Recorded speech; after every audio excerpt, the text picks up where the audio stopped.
been fired and charged with murder. I look at my grandbaby right there. She looks just like him.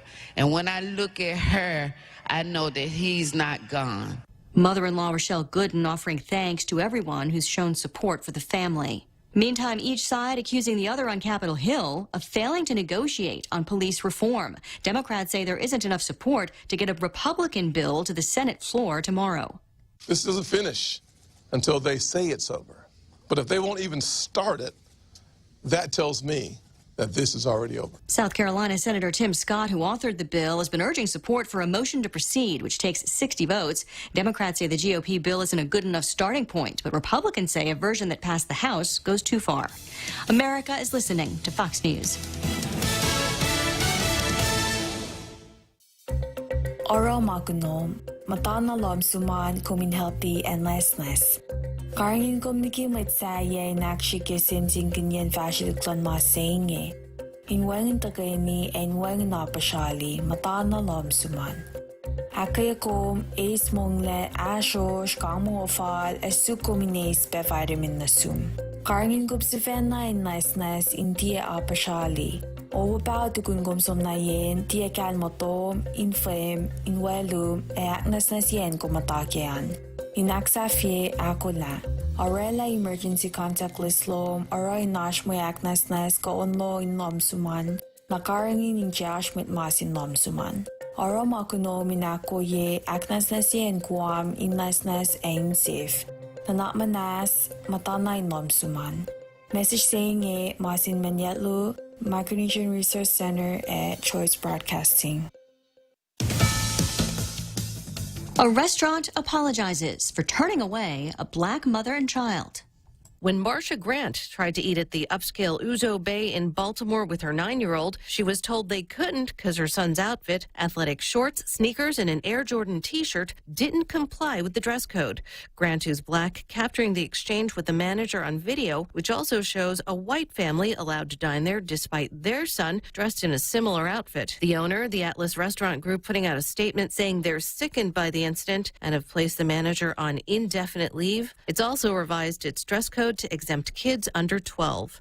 Lillian Wu, Fox News. One of 3 scheduled presidential debates is being moved after the University of Michigan dropped out of hosting in Ann Arbor, concerned about coronavirus as they try to bring students back in the fall. The October 7th debate being moved to Miami, where the mayor is implementing a mask rule because of a recent surge in COVID cases. The first debate is set for September 29th at Notre Dame. Some New York City luxury stores are using high-end safety measures as they welcome back customers. Saks Fifth Avenue is reopening its flagship store in Manhattan. It will be using ultraviolet handrail cleaners on its escalators. A few blocks away, Tiffany will also reopen, pairing shoppers with a sales associate who will escort them around the store to maintain social distancing rules. Another Fifth Avenue institution, Bergdorf Goodman, will allow customers to enter with a private appointment. Bergdorf is owned by Neiman Marcus, now bankrupt. The New York Post says the company is in talks to close its new Neiman Marcus store at the Hudson Yards Mall in Manhattan. That space could wind up as offices for Facebook. Jenny Cosola, Fox News. Wall Street rallies. The Dow's been up over 200 points for most of the day. The NASDAQ in record territory. I'm Lisa Brady, and this is Fox News. FHP Health Center now open longer, later hours for you. Go to the island's best one-stop clinic for all your medical, dental, and vision needs during this COVID-19 pandemic. FHP Health Center operates Monday through Saturday, 8 a.m. to 8 p.m., and Sunday, 10 a.m. to 6 p.m. FHP's Cancer Center, Adult Medicine, Pediatrics, Dental, and Vision departments are open for extended hours and available for appointments. FHP Home Health Department is open to continue care for patients at their homes. For appointments, call 646-5825 and press 2. FHP, our island, your clinic. Family Finance has been serving the people of Guam since 1959, and they'll continue to be there for you in the years to come. Whether you're looking to get a personal loan for that summer vacation or paying off those long overdue bills, Family Finance has got you covered. Apply for a personal loan from $1,000 up to $3,600 by calling Family Finance in Agutya at 475-4545, Upper Tumon at 647-5626, or in Dededo, 633-4473. Family Finance, serving the people of Guam since 1959. Pafade, this is Kayla from APL Guam. Here at APL, our expertise and extended network can help you grow your business and reach out to more markets. As a responsible carrier, APL is also committed to a sustainable future, whether it's protecting the environment or investing our efforts in giving back to the community. Our dedicated team in Guam and the U.S. mainland are here to support you. Call 588-4651 or visit apl.com.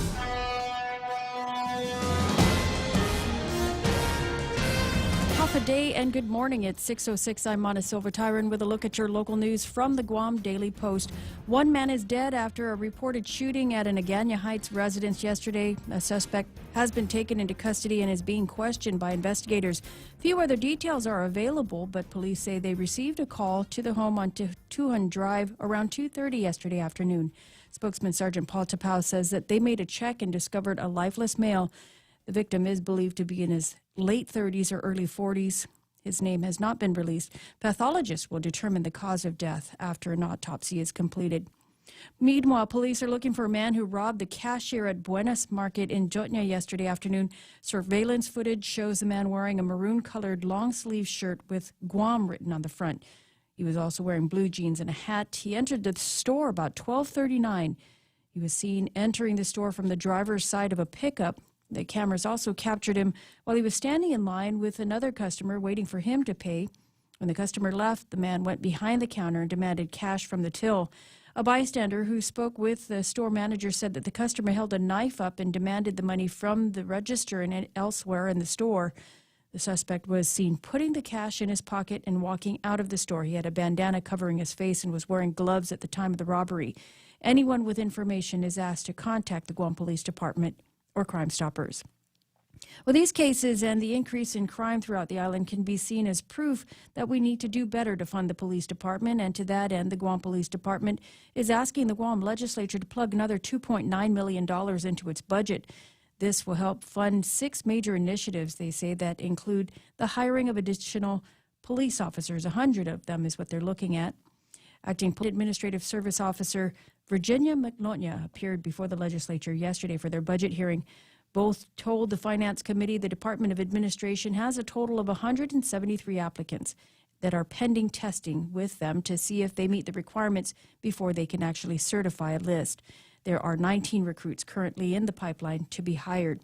McNaughton says the department is also looking to hire detention facility guards, program coordinators, administrative assistants, and customer service representatives.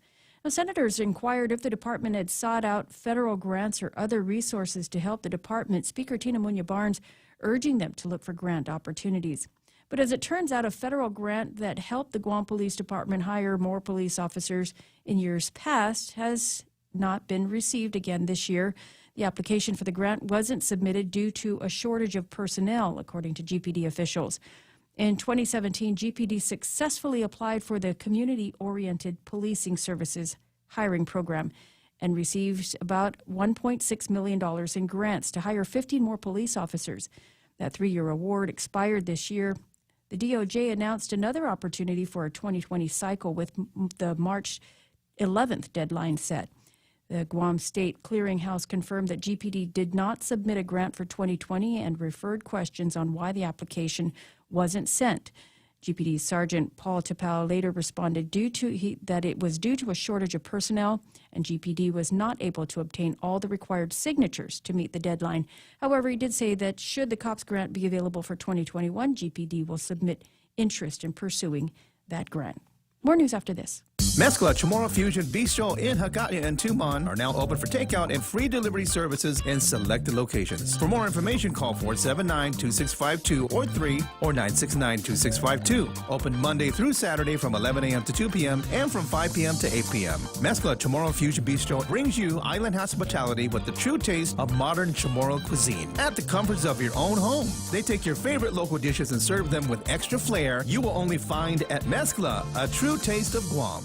A week before the June 30th deadline, 54 have filed their candidacy papers for the primary election. At least 43 positions are at stake in the August 29 primaries, from mayors and vice mayors to senators, congressional delegate, and public auditor.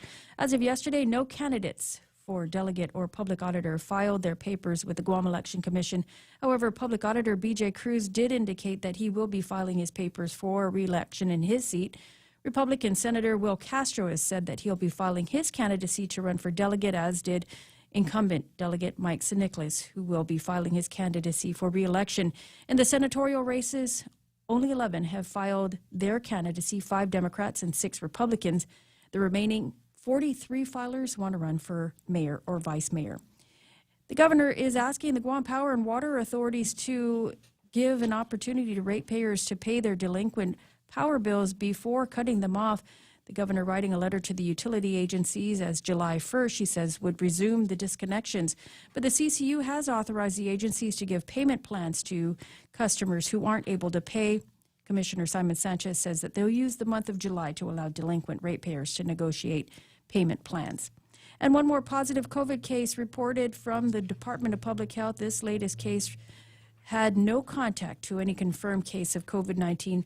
2 COVID-19 cases were confirmed the day before yesterday. One was identified while staying at a government quarantine facility and reported recent travel from the Philippines. Another case was identified through community contact tracing as of associated to a recent cluster amongst the Anderson Air Force Base service members. To date, there are a total of 225 confirmed cases of coronavirus on Guam. And those are your top stories from the Guam Daily Post. Here's Ray with your weather. Thank you very much, Monica Silva Tyron. We got partly sunny skies and isolated showers. There's thunderstorms in the forecast as well. East winds 10 to 20 miles an hour. Highs today about 89 degrees. Now I don't know if we got any thunderstorms yesterday, but it sure rained last night, late yesterday afternoon. Not necessarily ruining the sunset. I was still able to get some pinks. It was building and building and building, and then it just went away. But there was some nice colors up in the sky last night. Winds 10 to 20 miles an hour today. High is going to be 89 degrees. Heat index about 94 later on. Mostly cloudy with isolated showers and thunderstorms. In tonight's forecast, easterly winds 5 to 15 miles an hour, and overnight lows should be about 79 degrees. Sunrise this morning was at 5:55. Sunset tonight is going to be at 6:51. 6:51. Hashtag tell the others, and hopefully it's not soggy and snotty tonight, and we'll get the sunset that we deserve. Don't know that I've got any sunrise imagery from Jeff over at Pirates Cove. I'll check the mail in just a second. Oh, what do I have in there? What has been sent to me? Oh, it's my own screen cap. I took a picture of the Facebook Live to find out who is going to be number 1 today, and who's going to get a $50 gift certificate for gas and goodies from 76 Circle K. I'll show you that in just a couple of minutes. It's 6:13. News and weather together being brought to you by Bank Pacific, banking on the Pacific for 65 years. Is your company providing the best management practices to create a safe workplace? Injuries could cost you a great deal of financial stress. OSH Solutions offers safety training and consultation services including OSHA, USDOT Hazmat, CPR, and forklifts that meet or exceed expectations. They provide on-site consultation support to companies in construction and general industries. Safeguard your business with OSH Solutions today. Call 969-0734. As we stand up to coronavirus by standing back with social distancing, Bank Pacific reminds you that you can come to the bank without going to the bank. Use many of our other delivery platforms like online banking at bankpacific.com, accessing cash at our ATMs, shopping with our debit cards. For businesses, we have secure cash and check drop windows, and we are employing a new smarter mobile app with remote deposit capture in the next few weeks. We're all in this together, and together we will win. Bank Pacific. Brothers but branches, we place roots. Member FDIC. Right on. Portions of today's program brought to you by APL American President Lines, a global presence in a local home. And a little bit later on, you're going to get hungry for some kind of lunch. Our recommendation, swing by a Subway because they've got these delicious subs. They'll make them fresh, and they'll get them to your door. They're in the delivery business now, hooked up with Good to Go, so you can get Subway delicious at your doorstep. The Ray Gibson Show. Morning talk that matters. Call now, 888-TALK. That's 888-8255.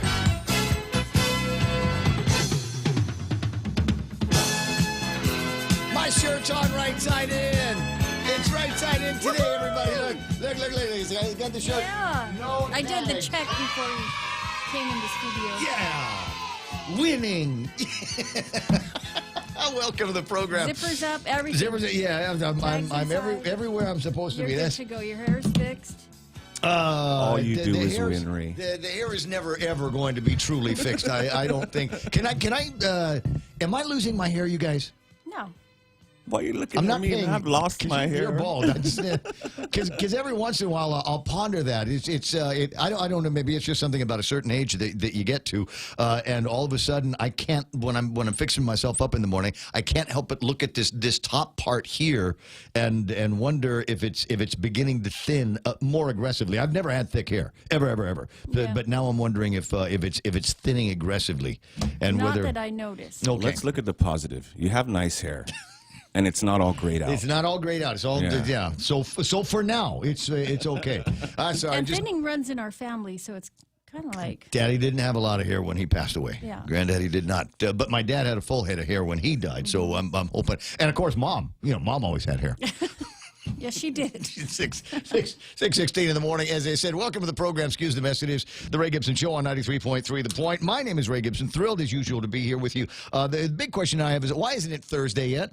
What is it just me, or is this week seems to be going slower than last week? Have you noticed? Have you noticed? I woke up this morning. Actually, was everybody awake for the earthquake? You felt the earthquake, right? No, I didn't. Why not? I don't know. What time were you already moving? I don't have feelings anymore. Okay. What time was it? About 3:51. Oh, about the time when I was. I was on the road. I was on the road. You were already on the road. Okay. Yeah. What are you guys doing up so early? I was still in bed. I was still in bed. I'm 3:51 in the morning, and I thought my dog was scratching its leg, but I don't have a dog in the house. So I was like, "What the heck is?" You're still in bed at 3:51. Nice. I'm still in. I'm in bed right up until about 4:05. That's when I get like moving. totally sleeping in for me. Yeah, but I got. It's my commute is like 3 minutes. I mean, it's just from Mung over to here. Your commute is the same as my commute. What are you talking about? Okay, well, I need more sleep than you. I guess that's the thing. So 3:51 in the morning. I think the number is 5.9. It was originally registered at 6.0, 5.9, and here's we are waiting now for information from the governor's office on whether or not a declaration of emergency will be declared, granting her even more powers, more unlimited powers for life and death over the people of Guam. So maybe earthquake shutters today. But if you're wondering what the number was, it didn't feel like 5.9. I thought it was just a little bit of a shimmery little deal here today. But I guess other and they people had another one in Mexico. Did they? Yeah. James Howard will give you full details on all of that here in just a little bit. Real Joe gets the phone when you call it 888-825-888-TALK. We got baby sister Montecilva Tyron here. She's going to take care of reading you news from today's Guam Daily Post, and there's some interesting stuff in there as well. So we'll get around to doing that. But first, let me show you on the Facebook Live. This is the screen cap, mere seconds after I turned on the Facebook Live feed, and as I said yesterday, the first person that name pops up is going to win a $50 gift certificate to 76 Circle K, and it is Jay Rojas. What? Happy birthday, Jay. Happy birthday, Jay. Isn't this the second time he won a something? gas Yeah. prize? So strong internet in Hawaii. It must be. So he beat out Dave Torrey. Now, I don't know what's going to happen here, right? Dave, I don't know. See, because Dave's going to go, well, that's not fair. He doesn't live here. He shouldn't be able to win this. I'm Dave Pew Torrey. He might just give it to you, Dave. There might be some of that. I don't know. We'll watch and see what happens here, what plays out. But that's the start of the list this morning. Let me give you the rest of the top 10 now. Sometimes you want to go where everybody knows your name, and they're always glad you came. You want to be where you can see our troubles are all the same. You want to be where everybody knows your name. All right, so at number 1, Jay Rojas. Congratulations to you, buddy. Dave Torrey at number 2, followed by Pam Duvall. Rico Blankfloor at number 4. Where's that? That's nice. Sherry Iriarte, I see Ismail, followed by James Howard and Marisa Blanc. We ought to give James a break today because he's the most excitable guy when it comes to earthquakes and non-man-made disasters because he's one of these. He's got an actual thing that he'll post for you if I ask him nice. He'll post you links to it, something that you can get that tries to predict earthquakes. And so we had ours here. There was apparently another one in Kakapopo, Kokopopo, Kokopo. All right. That's a really long name. There's a lot of vowels, and they're all O's. So I just Kokopo in Papua New Guinea, and then we've got one in another one in Indonesia. And then the one in Mexico, the Ring of Fire, is active. It could be. So it was, maybe the Mayans were just off by a couple of days, not necessarily the 8 years that we were talking about. So James gets a pass for not coming in number one this morning. I got Anne-Marie Sablon Trousseau, like you saying all of her names. Janice Wong is there, and JB St. Nicholas online here this morning. And who else is playing around? I know that cousin Carlo Branch is Carlo Branch. Where the hell did that come from? What the? I'm not going to be able to explain that here. I don't know why that popped into my head, because I was going to say cousin From Troy. another mother. Cousin Troy. You know what it is the Democratic Party they came out with a statement responding to Ken Leon Guerrero's concerns about their use of the government of Guam breezeway. Oh, yeah. Whether or not that was on public property or private property. That's Uncle Ricky's land. It's Uncle Ricky. That's right. Uncle Ricky said we can barbecue, we can have a good time there, but apparently we can't protest there. Is the thing. Because I was there. Ken Leon Guerrero makes a good point. Oh, okay, so that's the public side and it's available for public use. Okay, groovy. So we wanted to have a demonstration there, and the cops wouldn't let you pass the entrance of Adelup. So Years ago, when we had a better governor, Angel Sanchez was in the front lawn, and he actually protested for days on end. Yeah, it was like this. I don't know what the difference is, but so Carlo is in my head because from what I read in the media, there was nothing snarky. I didn't get I'm just glad that you're alive to read this. I didn't get anything about a hat's too big for your oven or something ridiculous like that. So I'm not entirely sure, but it's been bubbling in my head for the last hour. So Adonis Mendiola is online. I got June Bells, Carino. Dennis Benzer says I have a maker at home too. Not at work yet. And he's among those that was up early this morning. Sherry Uriarte already laughing at us. June Bells. Benita Menglotnia is online. Good morning, Benita Menglotnia. Folks, if you've gotten yourself a PUA or an FPUC and you're not sure about what the impact is going to be on your taxes for next year, start talking to Benita now. Start talking to her now. Put your financial paperwork together. Take it up to her place up in Gigo and just see what she's got to say. Because there are going to be people for whom this could actually launch you into another tax bracket. And I don't know whether you've taken out the right amount of withholding that might have been offered to you. So double check with her before you make any solid decisions in about 2020 and 2020 taxes. Joe Cruz says, happy Camel Toe Wednesday, everyone. Please don't make me define. I don't want to run into any kind of definitions. Hump day. Oh, that's what he's talking about. Yes. Okay, I just wasn't sure. Tony and Nanette Unpinko Ada. I heard Tony Ada's running for senator. Viva Tony Ada. Viva. No, J.I. Cruz. I was looking at the Republican guy website. J.I. Cruz apparently got his paperwork in yesterday. Paperwork in. And Mangatsum. Siatalik is he's back. He's back. What is this? His fourth time running for? Okay. You just keep going, bro. Keep going because he's going to get in there. You're gonna get in there because they're gonna kick out. Remember, Judy Gunther ran 1,000,000 times and then she finally made it in. So keep trying. You know what it was? It was all the white cars, though. That's what propelled Judy into the legislature. Ismail Velez, no Wuhan Wednesday. I got I already said Adonis's names, right? There's Gary Shawnols, who's hanging out. Janice Wong, are you reach out looking outward as you reach out looking to the horizon? I have no idea what she's talking. Do you recognize that reference to anything? No, it's encrypted. She's replying. She's replying to something from James. I don't know. Sometimes there are like 4 or 5 different conversations going on the Observer bar. Walter Gray is online already doing his waving. Kay Leah Asudio looking fantastic. Love who's doing your lashes these days? It just look absolutely terrific. Dave Duenas. Dave, did you turn in your paperwork yet? No, you're looking for it. Jeff Pleadwell is online. I got Pam saying, I thought my cat was jumping on my bed. I've slept in since the weekend. That is kind of amazing. And Apple stock hit an all-time high today, $372.38 a share. See, I don't need to hear that. I don't need to hear that. And it's not that I dislike Apple. I'm an Apple guy. I've got an Apple MacBook on my desk, iPhone right over here that I got from GTA. I got a couple of iPads working generally all the time.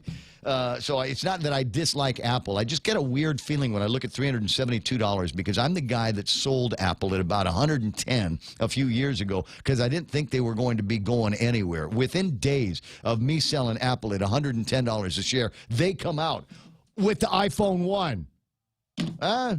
And so I appreciate it. It's interesting. It is somewhat remarkable, but it just gives me that feeling. It just loser. It's the one day that I didn't win in this great life of mine. Reb about the Garrido is online. Rudy Magallanes is online as well. Ken Leon Guerrero said the earthquake emergency will be used an excuse to lease 2 more vehicles for Adelup so they can use them on alternate days without having to ride in the same car 2 whole days in a row. That is an interesting piece of revelation that come out of the legislature yesterday. They were looking at various costs and leases. $85,000 for a couple of Yukons for Lou and Joshua to ride around in. Denali. Yeah. Is that what it is? Yeah, that's the premium. Is it best you can get, right? Best you can get. Wow. Wow. So, but you get 2 for $85,000. Oh, that's sweet. Does that turn out to be a good deal for the government of Guam? And it will raise the question. Well, we got the governor, we got the lieutenant governor. Should they have the same kind of rides? Should they both be riding in Denali's? So no. I can see the governor maybe riding in something high riding, right? Because it's governor. Yeah. You got to respect the office, respect the position, right? But what about lieutenant governor? You should have at least 1 cup holder in there and a mirror. And a mirror that, Wait, lighted mirror? A vanity, yeah. Vanity, lighted vanity mirror. Jay Duggan is there. Juanita Machi is hanging out with us online. Thanks for the gift card, Jay. That's nice. Cousin Troy's online saying, congratulations and happy birthday, Jay. Mark Cruz, Gina Kono is there. Brad Dunnigan, Brian Murray, good morning to you. I see you. Ryoichi Rengil. The earthquake was not only somewhat strong, but long enough to shake a couple of mangoes off the tree at my house. Oh, Yoichi, biggest apologies. The weekend got away from me. I was going to go and hang out over at Yoichi's place. And see if I could pick a couple of mangoes off of his tree. I'm not going to tell you where it is. We need to do a little bit better by way of privacy and secrecy here. I will tell you this: it is distressing to me. We got all these pictures of turtles that are out there and manta rays and things like that. And somebody will say, "Oh yeah, I was stand-up paddling over at such and such, and I got these great pictures of the manta rays." Shh. Don't tell people where they are, because otherwise, see, I trust. I trust you, and I believe that you've got nothing but the best intentions. But there's going to be some yahoo out there that's going to go and say, manta ray, what's that taste like? Let's see if we can get some. We already know what turtles taste like. Did you see the story this morning where they busted that turtle guy for catching turtles and selling them? Yeah, to try to make turtle beer out of it. And now they can't find him. He's actually gone underground. You know why? Because he's facing a federal charge. This is not one of those Socola's going to let you out charges. No. They're very serious about their turtle charges. So Mike Bradalio may have to go looking for him himself. Randy Landis is online. Ismail says that's not fair. The 808 has AT&T, Sprint, Time Warner, Verizon, T-Mobile, 671. What? Are you going to now? We got Ismail saying it's not fair that Jay Rojas was able to win because he's got more available bandwidth over at his place. Doug and Nina Bowling. We may have to lawyer up. You may have to call Judge Klitsky and tell him we may have to defend ourselves against some people going. Jay Rojas is an illegitimate to the throne of being #1 today. Afajoy Kichitu and Mark. Anthony Terlai, Kafakas, Ed Boro, Sarah Guerin is online this morning. So wishing everybody a happy morning. Did you watch the movie? Sarah and I, we got into a conversation about something yesterday, and I turned her on to one of my favorite rom-coms. It's a Filipino rom-com, and it's playing on Netflix all the time. It's got Catherine Bernardo in it, and the guy, what's his name, Padilla, right? Daniel Padilla. It is called Can't Help Falling in Love with You, or something like that. Can't Stop Falling in Love with You. A great movie as they go, and people are shocked whenever I say that I've watched that movie. You're into Filipino movies? Yeah, you know why? Because there's no lectures in Filipino movies. You can just watch. It's a funny movie. If you can get past reading the subtitles on the screen, and it's not that difficult, then you ought to be able to make your way through. Great acting, great cinematography in a lot of cases. I think some fun writing that goes into these movies. And like I said, nobody is trying to shove some kind of politically correct conversation at you or lecture you for something that your ancestors may or may not have done 300 years ago. So that's a good idea. It's a good place to go. Jennifer Poschnitker's online, getting close to the bottom here. Tonya Toby saying hello to all of her friends. And recommending for the lieutenant governor a Mitsubishi Mirage. Why not something along those lines? What was it they used to say? Mazda GLCs. Yeah, the little hatchback. It'll drive you happy. We got Tattoo Shauna online. Sea Turtle Killer straight to jail. Tammy Bamba, Vince Mesa, Kathy Season Beck, Hoffaday, Good Morning Ray, and Mono watching Facebook Live in Missouri, which is how it's pronounced. Some people say Misery, but it's actually pronounced Missouri. Norma Jean Borja Blevins is there. Joe Leasea Longy, Linda Gabriel, Chad Nathan Sablana Scura is saying buenas. James Joyce and V Sablan LG rounds it out for now. 6:31, almost 6:32 in the morning. A great way to get things started. I do have a sunrise picture from Jeff over at Pirates Cove, and this is what it looked like. Yeah, see, beautiful pinks that we've got, almost except for the cloud formations. Look. You see gummy bears in there? Having that conversation as well about gummy bears. It's you know what? You be careful blurting out loud what you see here, because there might be some psychologist, psychiatrist type that's going to say, okay, you see gummy bears, you need to call me. There's an emotional emergency that's about to take place right now based on you seeing gummy bears in there. What is it about gummy bears? Is there something about your childhood that we need to discuss? Is there some kind of deep hypnosis that we've got to get into to get things started? But thanks, Jeff, from over at Pirates Cove, for sending over some eastern side of the island goodness. Closing in on our first look at headlines this morning. The title for today's program is something about the new abnormal, because I refuse to call these times the new normal. That means that we've got to suck it up and deal with whatever the, quote, powers that be have decided is going to be what's in our best interest and for our own safety. We've all fought our way to adulthood. We've clawed our way into adulthood and some degree of maturity. I'm not going to claim any of that for myself, but I just, I find myself at about 58 years old just really not trusting anybody anymore to make any kind of the right decisions about where we need to go. I used to think that the guys in academia and people in the world of science had a pretty good beat on things, but this last year has gotten me more interested in throwing the bones and pulling out those, what do they call those kind of cards? Maybe finding advice from the Ouija board or something like that, because it couldn't be any worse than what we're getting from cards. Yeah, tarot cards couldn't be any worse than what we're getting from the so-called experts. So ponder that as we make our way through this morning's very interesting headlines. With news now from the Guam Daily Post, here's Montecillo Tyron. One man is in custody, but it's not clear if an arrest has been made yet in connection with the death of a man at a Naganya Heights home. Police were called to the home on Tutuhan Drive yesterday afternoon. The man reportedly shot, but police will await the results of an autopsy. The search is on for a man who held up the Buenas Mart in Jotnya yesterday afternoon. The man seen on video surveillance holding the cashier at knife point. He demanded cash from the register and fled the scene. Anyone with information should call the Guam Police Department or Crime Stoppers.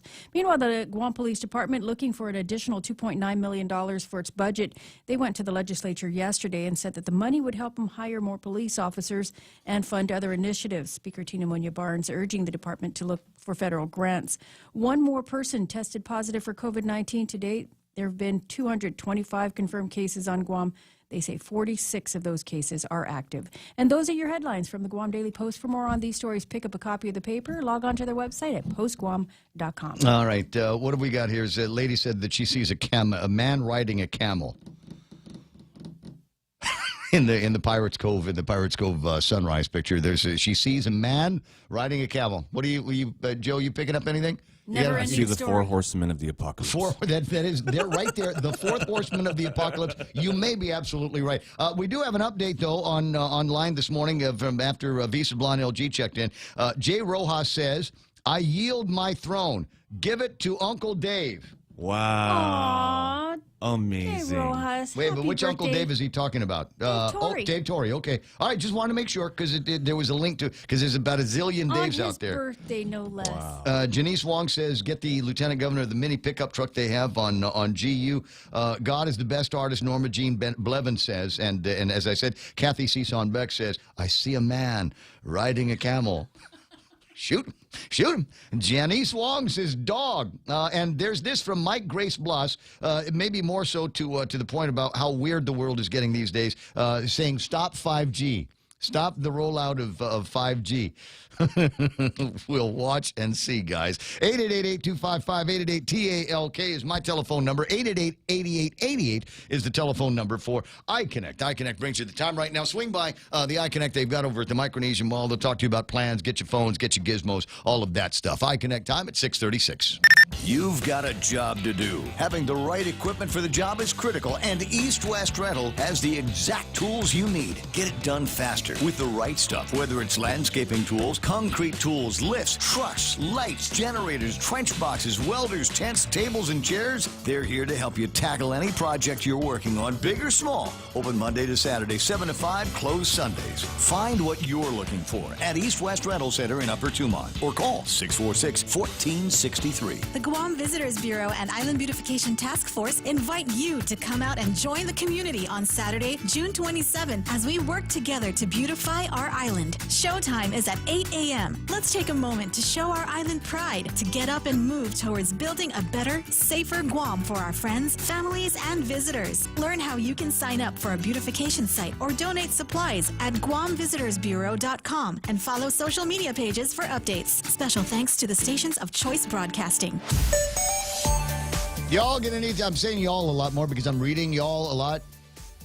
Y'all be needing to ever read like a lot of social looking things right now into the downtown Gutnia area. Zooming into that, it looks like traffic building up on Route 8, making its way towards Marine Corps Drive. So expect traffic delays through there in some of the usual spots. What will happen later on is that will break off and go into Route 7, and people will be coming in from the Agania Shopping Center and Agania Swimming Pool side. Speaking of Agania Swimming Pool, is it open yet? Has anybody passed by there? I don't normally take that road, so I couldn't tell you. It's scooching all the way down to Big Navy and Sumai. Looks like that one is running fairly clear, although it is beginning to back up right about now. 6:38 in the morning, and that's right now traffic here in DuPont. Everyone has a busy schedule these days, and sometimes we forget to schedule our routine dental checkup and cleaning. Don't neglect your dental health. Schedule one today with Dr. Robert Yang and his Smile team, conveniently located at the East West Business Center on Marine Drive, Upper Tumon. Call us today at 647-8702 or 3. Again, that's 647-8702 or 647-8703. We make smiles happen. Morning talk that matters. It's the Ray Gibson Show. Call now, 888-TALK. That's 888-8255.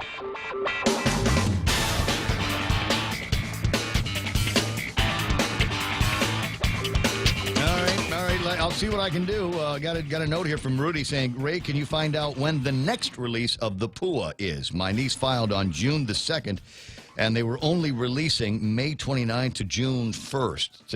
It is first in, first out, right? I mean, that's my understanding of the way the system works, but only enough money in that account to make it to June 1st, so people on the 2nd, 3rd, etc. Are going to be holding out waiting. I'll see what I can find out. I'll send a couple of notes either to Dave or Director Cho this morning and see if there's another big allotment of money that needs to come in right about now. Other than that, I haven't really heard anybody with any big problems getting their hands on the PUAs and the FPUCs. I understand that there's some people very, very happy to see what's going on with it.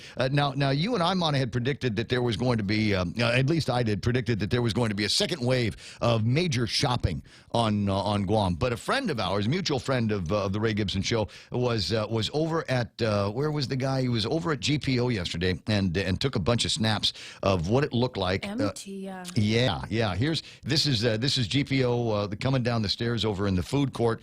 And this is I don't want to say that it's drive time, but it is at a time where it would have been fairly busy. Let me see if I can get this up on the screen. No point in just me looking at it. So we've got that image there of what things. I witnessed that myself when I went to Ross the other day. Yeah. We just ventured into GPO to walk into a couple of stores there, and yeah, it was kind of like Twilight Zone. If you're looking at this thinking, oh, that's they must have taken that picture before they opened the place. No, this is there's a person in Ross right there. You can see underneath the sign. There's somebody there, but look at the rest of the place. It just seems to be shopping in a mall in North Korea. Whoever did that floor is outstanding. I do like that floor. I tell you what, that's there's not a whole lot. There are times where I go, I miss Gibson's, but I walk on that floor and I go, I want this for my house. I want this for my driveway. Can I get that? All right. So where's this? This looking in the other direction from Ross. Another food court image, I think.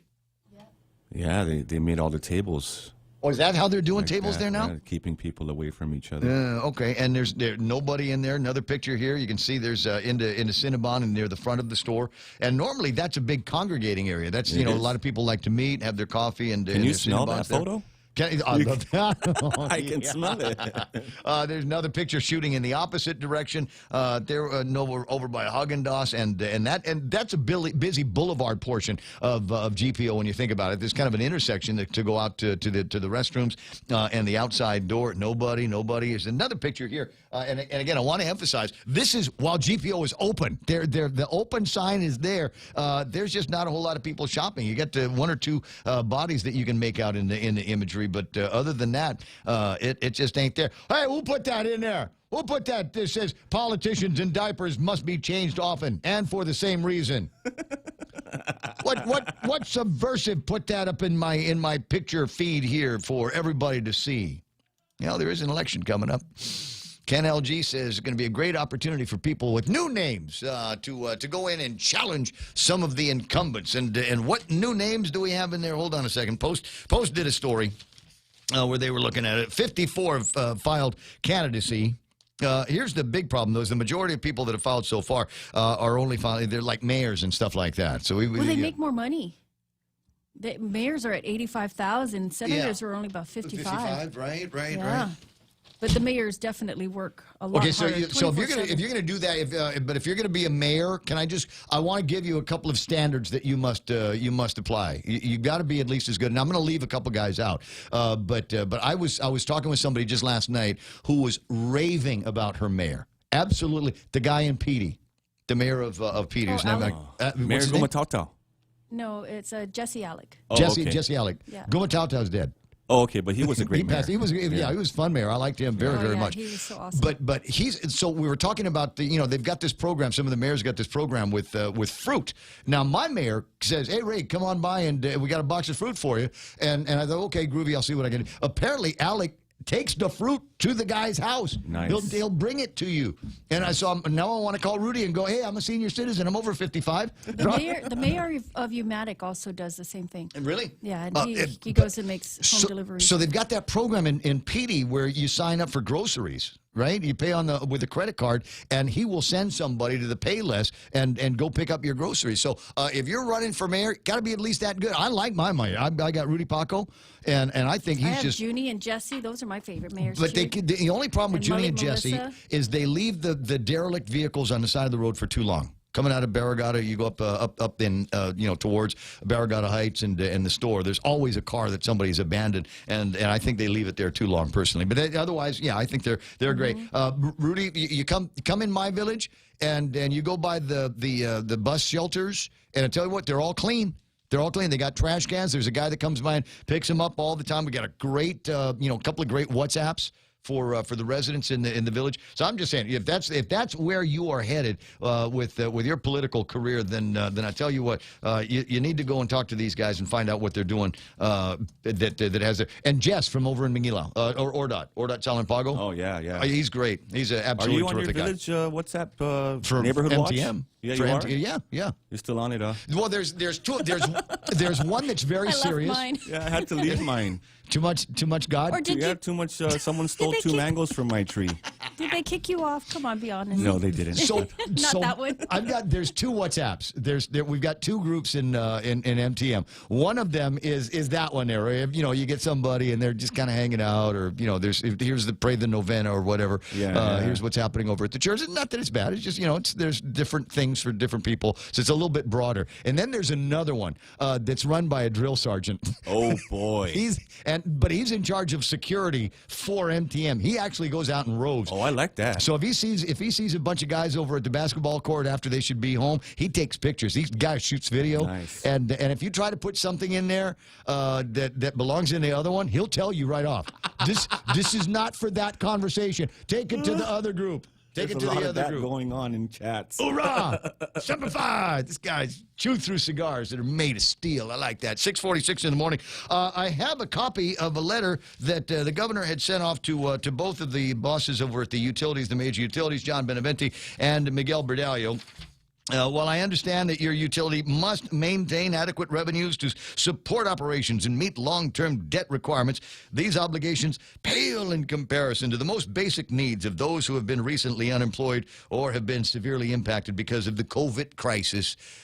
You could just lift all the restrictions and end the public health emergency, and a lot more people could go back to work and start paying their utility bills and credit card bills and mortgages. But no, she wants the utilities to continue the suspension of non-paid disconnects. I got Simon Sanchez on the line. I know that he made a response to all of that, but I wanted to get it on the air and on the record here at the radio station. Good morning, Si. How you doing? Good morning, Ray. Very good, very good. We had a long meeting last night, and that, of course, the governor's letter, I didn't see it till when we started at 5, but we did take the time to discuss it because in many ways we took a good idea, but in the way we communicated it and executed it, we shot ourselves in the foot. Because when we talked about, and I think there was even an ad in the paper. Yeah. Look, we agree with the governor. This is a very difficult time. That's why we had been suspending disconnections all up to this point. But now that we're crawling back to our feet, we said, okay, let's start working on it. But the most important thing we want to communicate is if you've had trouble paying your bill, please come into GPA or GWA in the month of July and establish a payment plan. Yeah. And I mean, we reported we had 110 payment plans negotiated already this week from just GWA, and John was getting his numbers. So we sort of got the message out. Look, we know there are people that are struggling, and we are surprised, frankly, that we're still collecting over 90% of our bills. So most people, of course, you have GovGuam workers, you have those with the private sector workers that have some wealth and ability to pay, and some that remained employed. You have military, and you have many people are paying their bills, but there clearly are a bunch of people that just are unable to pay their bills. So the idea was come in and work out a payment plan, and as we've discussed before, those payment plans will be at least for 6 months, and if that doesn't work, they have already been given the authorization to stretch it out another 6 months. You could have almost a year to catch up, right? Yeah. And we think that's the right spirit in terms of what's going on. And then we agree with the governor. I think the governor has the same, recognizes that we have the same intention. But unfortunately, the good idea started with a press release last week that said disconnections start July 1. Dun, right? dun, dun. Yeah, and I'm sitting there going, and Commissioner Gunther raised it, and I raised it last night. I said, you took a great idea and you scared the crap out of everybody that all hell's going to break loose in 168 hours. I said, Miguel, you got to send the crew out, right, to disconnect. But John B can just push buttons on a computer and automatically disconnect people at 1 minute after midnight. I said, are either of you guys going to do that next Wednesday, July 1st? He goes, no. I said, well, then, unfortunately, that's what it came across as, right? Instead of our much more appropriate and sympathetic and non-tone deaf response. So the bottom line is this. We are asking anyone that's had trouble staying current, please come in and see GPA and GWA as soon as possible. And you're not going to have mass disconnections on July 1. But we also want to keep encouraging people, and you're seeing some ads. We're going to do more social media. We're going to try to communicate better and more widely that, like talking to you on your show, and say, look, folks, just come in and work out a payment plan as soon as possible. You're seeing PUA and FPUC money finally get out. I got some of my laundry workers got their first claim. Wasn't that a great feeling? Yeah, I got the same thing. I got a couple of notes from my guys that said that they've gotten the notification that there is money in their accounts, and they're just unbelievably happy. And I'm happy for them. A lot of managers, a lot of business owners were put in a very, very odd position and had to make decisions to keep the lights on in the company, period, so that there'd be some place to come back to when this all ended. And a lot of people that did get benefit from PPP, they stayed current or relatively current, right? And so generally the people at Guam are wonderful as usual. They're toughing it out through COVID. They're paying their utility bills as much as they can and as best they can. And now, we, as the governor's pointed out, refunds are coming out, PUA is coming out, FPUC's coming out, PPP is still out there. So that's why we are still collecting over 90% of our revenue, and most of the delinquencies are in residential, not commercial, right? Because businesses have a little more staying power. So, but if you come in, if you're one of that group that still hasn't caught up or has been unable to catch up, come in and see GPA and GWA right away, as soon as you can, and negotiate a payment plan, and they will work with you. And if there are mass disconnections next week, heads will roll. And then we made it very clear, and management nodded their head. They said, no, there are no mass disconnections next week, July 1, except for one exception. There was one account. It's under the name of Raymond Gibson. And we said, disconnect that guy immediately. And then we also agreed that his siblings' power bill, put that on his tab as well. Thank you so much. What a blessing. Thank you. I'm going to start turning on all my air conditioning. Run everything. Let's get the Christmas lights up now. Yes. What do you say? All right. Other than Ray Gibson. Question. I might have. Ray Gibson. You can come in and work out a payment plan, and please, if it doesn't work, I want to know about it, and the commission wants to know about it. But the commission made it very clear, and management was, they realized, oops, good idea, bad execution.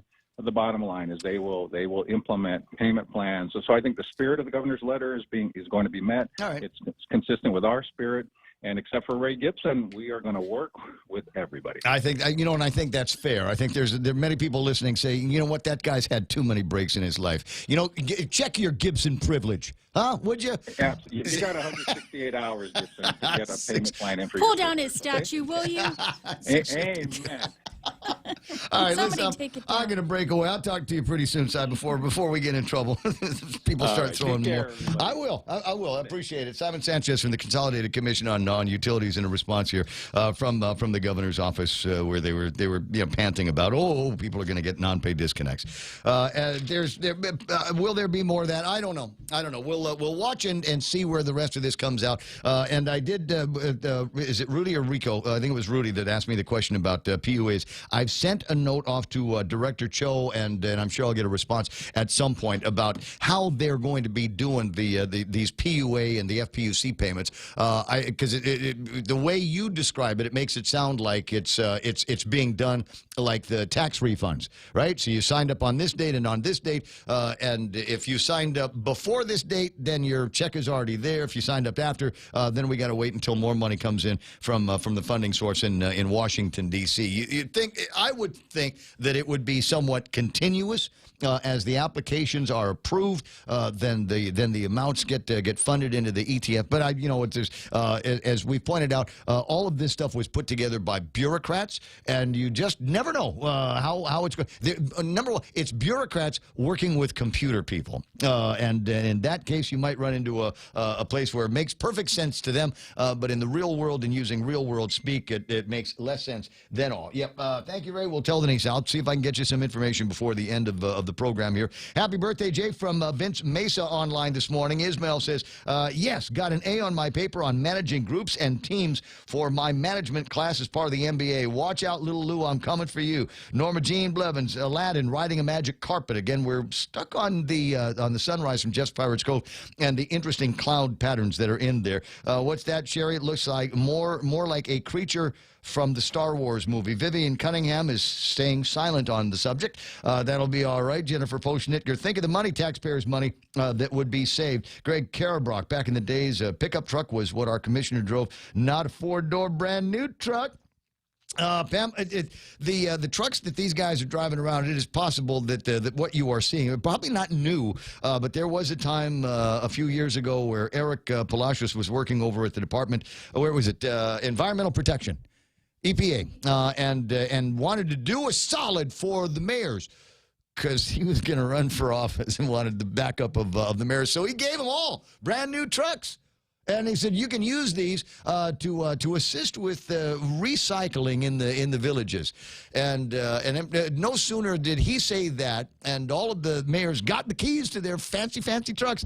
We're seeing them in Carline, dropping the kids off to meet the bus over at Gagnon Shopping Center, and all of the you see a bunch of them over at the gas stations, and guys coming out with the big Frosties and the hot dogs. They're good, they're absolutely good. But can you do that like on your own time and in your own ride? I'm just saying, that's people's money and people product. And then I found out, it might have even been continuous. The idea was what looked good on paper, but the fact of the matter is there was no rhyme or reason to the recycling revolving fund plans, and they could do pretty much whatever they want. Sarah Guerin says she sees an Ewok in there. Sherry Ariarty in radio mode. Now, some people watch the show on Facebook Live, some listen on the radio, and I know some people that do both and want to see what happens when they hear it in real time on the radio and then wait for the delay on the Facebook to see what our faces look like. There's Annette Adavasquez, marking yourself safe in California. Norma Jean changed her mind, says, no, it's Baby Yoda. It's amazing what keeps you guys occupied and interested in the program. Kevin Canetta, Brian Baum is online, Heather Paris, and Ruben Mortera. I see Smug is hanging out, so is Roy Burgess. What, not running right now? And there's Ruben. Eric Rosario is online. Debbie Canetta, getting into a more recent part of the conversation. The mayor of Umatic actually gives a crap about the entire island. Just ask Angel. And that's good. That's always nice to see. Rico Blancafor says, hey, Paco's my mayor, too. We got a good one. Debbie Canetta says, our village just shines. I have a Chris Delfino, Director Cho. Keena McCausland's online. Keena's in Washington State. I don't know who her mayor is. Is he good? Does he come by? Will he put cascao on your yard when you have a matai? And Debbie Canetta, OMG. Talking about Simon, the simple one is on. There we go. I don't know. These guys got one of these days. You guys are going to have to make up. John Cruz, Tony Elgin is online. Lynn McAfee is there. I got John Torres. Hey, John, you keep the cards and letters coming. Jack Larimer and Casper and Connie Ferger Dudkowitz. I don't see them online right now, but Bob and Connie Bartonico, I believe, celebrating their anniversary. I think that was yesterday. 6:57 in the morning, and a couple of blurbs out of the Department of Public Health and Social Services yesterday. Clarification on COVID-19 conditions deemed a public nuisance. Did you see this? No. Did you see? Did they just declare mask use in public? Sounds like it. Mandatory. Sounds like it. The commies in California. Is that what happened? We have here for business establishments and organizations, the department has deemed the following conditions to meet the criteria of public nuisance. Failure to require employees and customers to use and enforce the mandatory use of face masks. Failure to enforce social distancing. Failure to post appropriate signage for face masks and social distancing. And failure to have a policy in place for the frequent cleaning of all surfaces. DeNorsey has spoken. So it is written. No, it was Annette Uggan that was. Is this one? Yeah, at least according to the Post. Well, it's got Linda's signature on it. Is that her? That might be her electronic signature. Did they just dump that out again? No, I'm sorry. I just saw I guess they might have interviewed Annette Uggan in the Post. So here it is for individuals. I mean, businesses, sure. I guess they're going to have to do whatever it is that they're told to do because they're weaponizing rev and tax and will pull their licenses. For individuals, failure to adhere to mandatory use of face masks while in public is a misdemeanor. Failure to adhere to social distancing requirements. Failure to adhere to the required number of individuals allowed for social gathering. Pursuant to 2106 of Title 10 GCA, DPHSS is authorized to conduct inspections of public and private grounds, buildings, vehicles, aircraft, ships, and other planes, except private homes, in order to enforce and order the immediate abatement of public nuisance. If you are found, any person or business failing to operate consistent with applicable and current executive orders shall be deemed a public nuisance You just put that on my business card now. Title 10 of the GCA says these are misdemeanors if we are found guilty. We can't keep track of the bums bumming money on the side of the road, and now we're going to make nonsense police to enforce this? This will be fun. Let's talk about that in the next hour. Stand by now. Fox News Live. This is The Point. The president makes a stand on Lisa Brady, Fox News. He says anyone who destroys federal property like a monument or statue could be arrested and face jail time after protesters tried to set up an autonomous zone near the White House last night and tried to take down a statue of President Andrew Jackson. I really don't even think, frankly, they know who they're taking down. I think they just want to do things for bad purposes. And these aren't protesters, these are agitators. The president speaking at a border security roundtable event in Arizona, where he also visited the border wall to mark 200 miles of wall completed. Arizona is one of more than 20 states having a surge in coronavirus cases. The president's also giving a speech at a church in Phoenix. And there's actually a mask mandate for folks in social settings. We're told the Trump team is doing temperature checks, and masks are supposed to be worn, but it doesn't seem like many are following those instructions, nor social distancing. Everybody's really packed in here. Fox's Jeff Paul. Some of the nation's top public health officials testifying at a House hearing, including Dr. Anthony Fauci, who says rising numbers of cases aren't just from ramped up testing. In other areas of the country, we're now seeing a disturbing surge of infections that looks like it's a combination, but one of the things is an increase in community spread. He also says no one's been told to reduce testing, and he's still hoping for a coronavirus vaccine by early next year. Senate Majority Leader Mitch McConnell says he'll try again if a Republican police reform bill doesn't get enough support to clear a procedural hurdle tomorrow. Senate Minority Leader Chuck Schumer says it's a bad bill. We can and we must work with each other and craft a bill that can actually pass the Senate. But Republicans say a House-passed bill goes too far and that the Senate bill would be a better starting point for negotiations. America is listening to Fox News.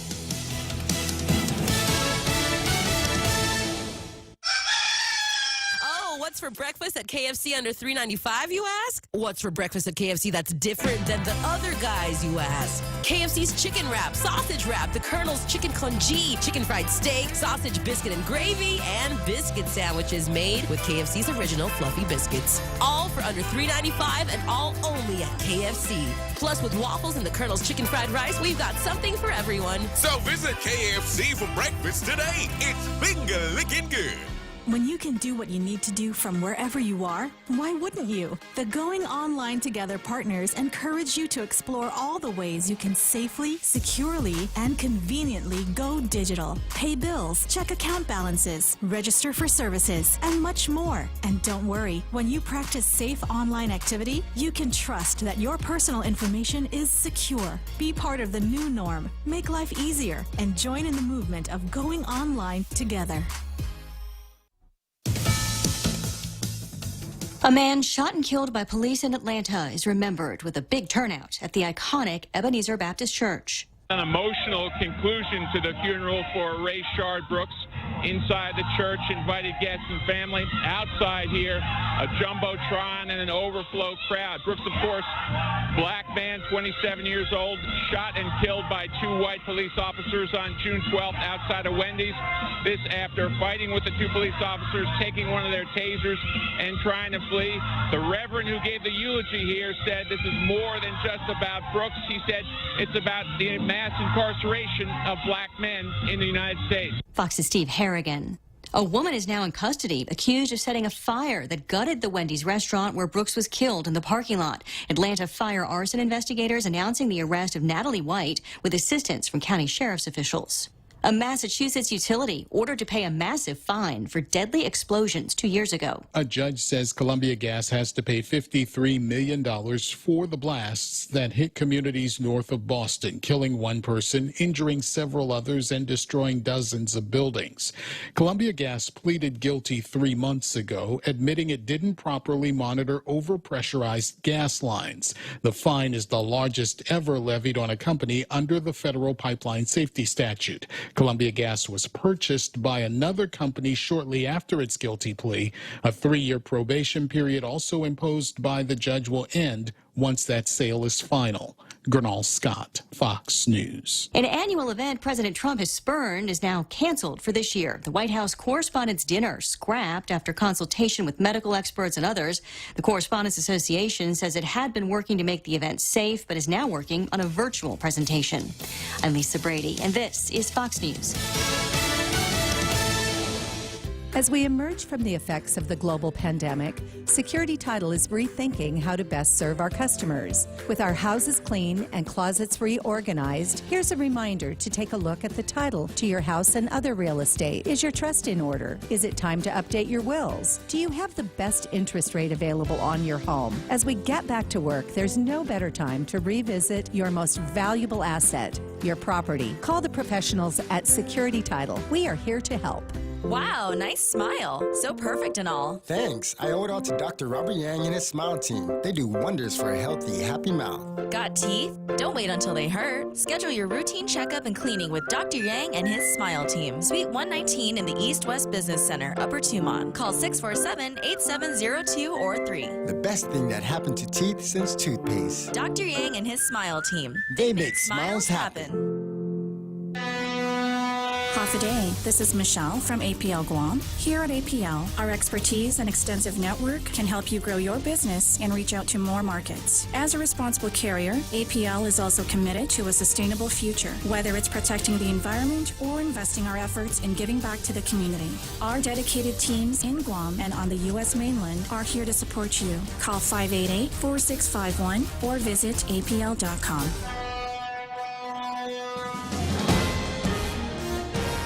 Today, it's 7:06. I'm Ana Silva Tyron with a look at your local news from the Guam Daily Post.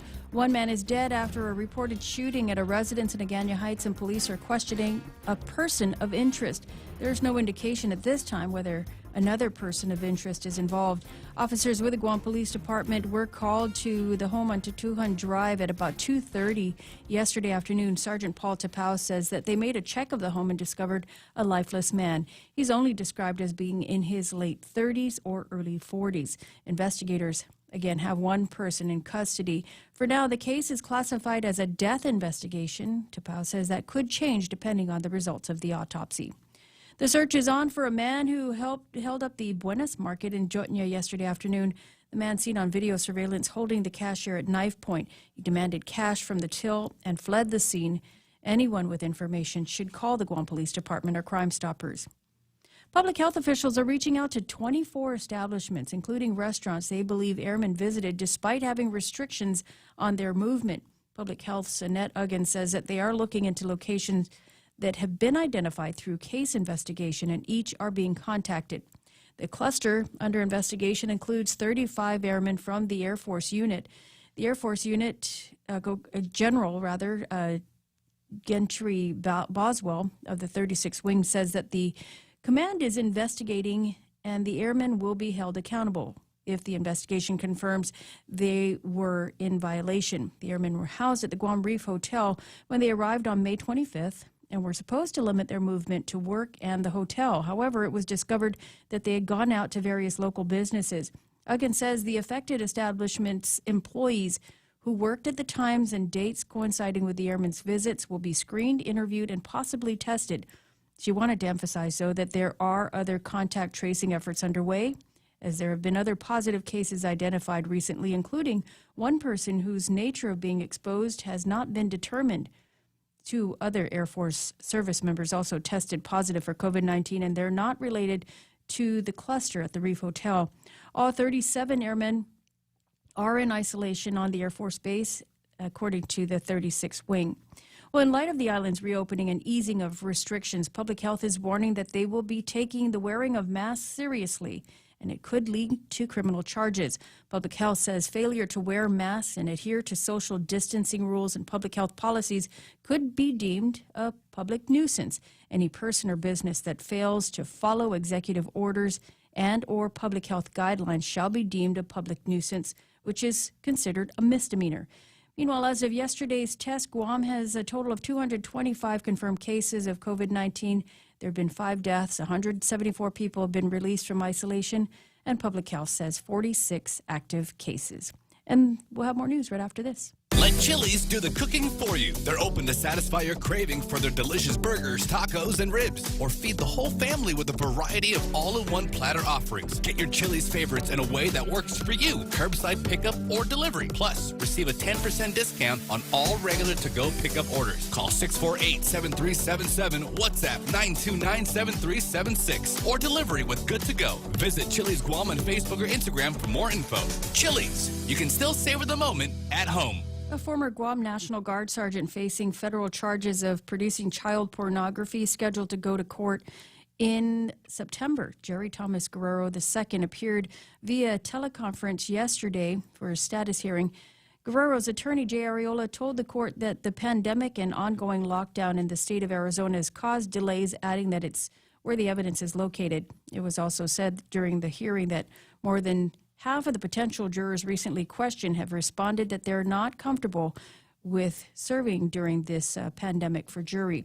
Another status hearing scheduled for July 8th. Guerrero faces up to 30 years in prison if he's convicted. It was back in July of last year that federal agents arrested Guerrero at the National Guard unit in Barragata. The arrest is a direct result, they say, of the work that was done by the Marianas Child Exploitation and Human Trafficking Task Force. Guerrero also faces criminal charges in the Superior Court of Guam for allegedly engaging in sexual acts with a 14-year-old girl and recording it on video. He'd been in the Guard for 10 years, but his military obligation expired in July of last year, and he did not re-enlist. And the Guam Visitors Bureau and Island-Wide Beautification Task Force will hold an island-wide cleanup on Saturday. That's the 27th, starting at 8 o'clock in the morning. There's already about 700 people who've signed up to participate in the cleanup. Group, individuals, or businesses wishing to participate can contact the Guam Visitors Bureau for more information. And those are your top stories from the Guam Daily Post. Here's Ray with your weather. I got partly sunny skies today, Mono, with isolated showers. Some thunderstorms are also possible because they like the idea that it might go boom, boom during the day.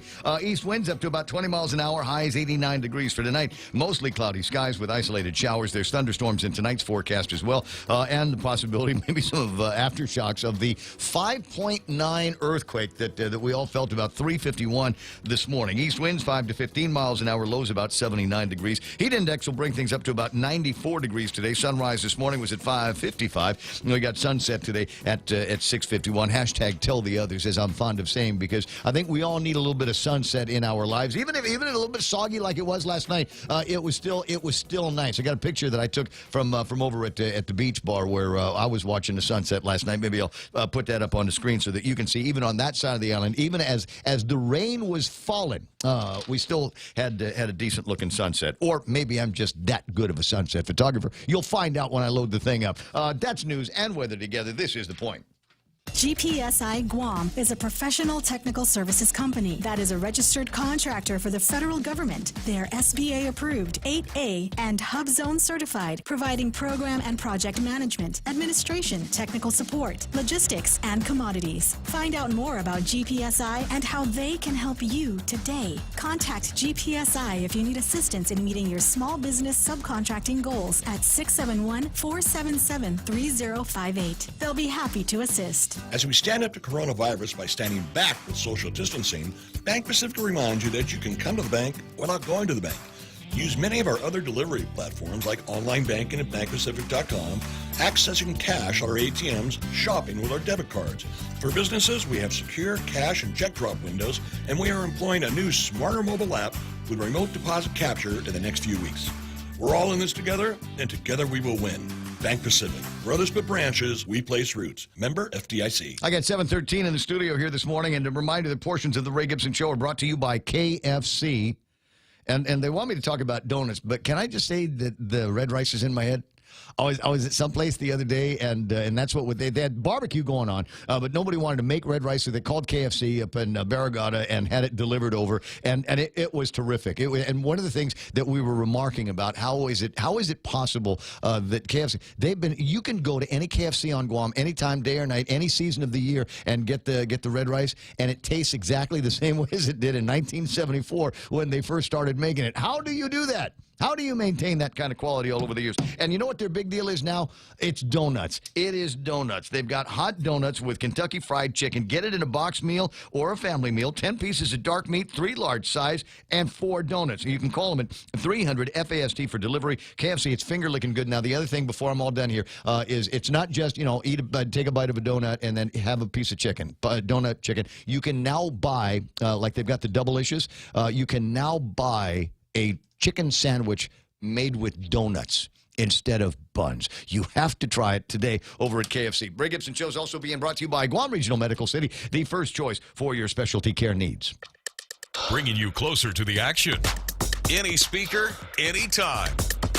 Watch and listen live on thepoint.gu.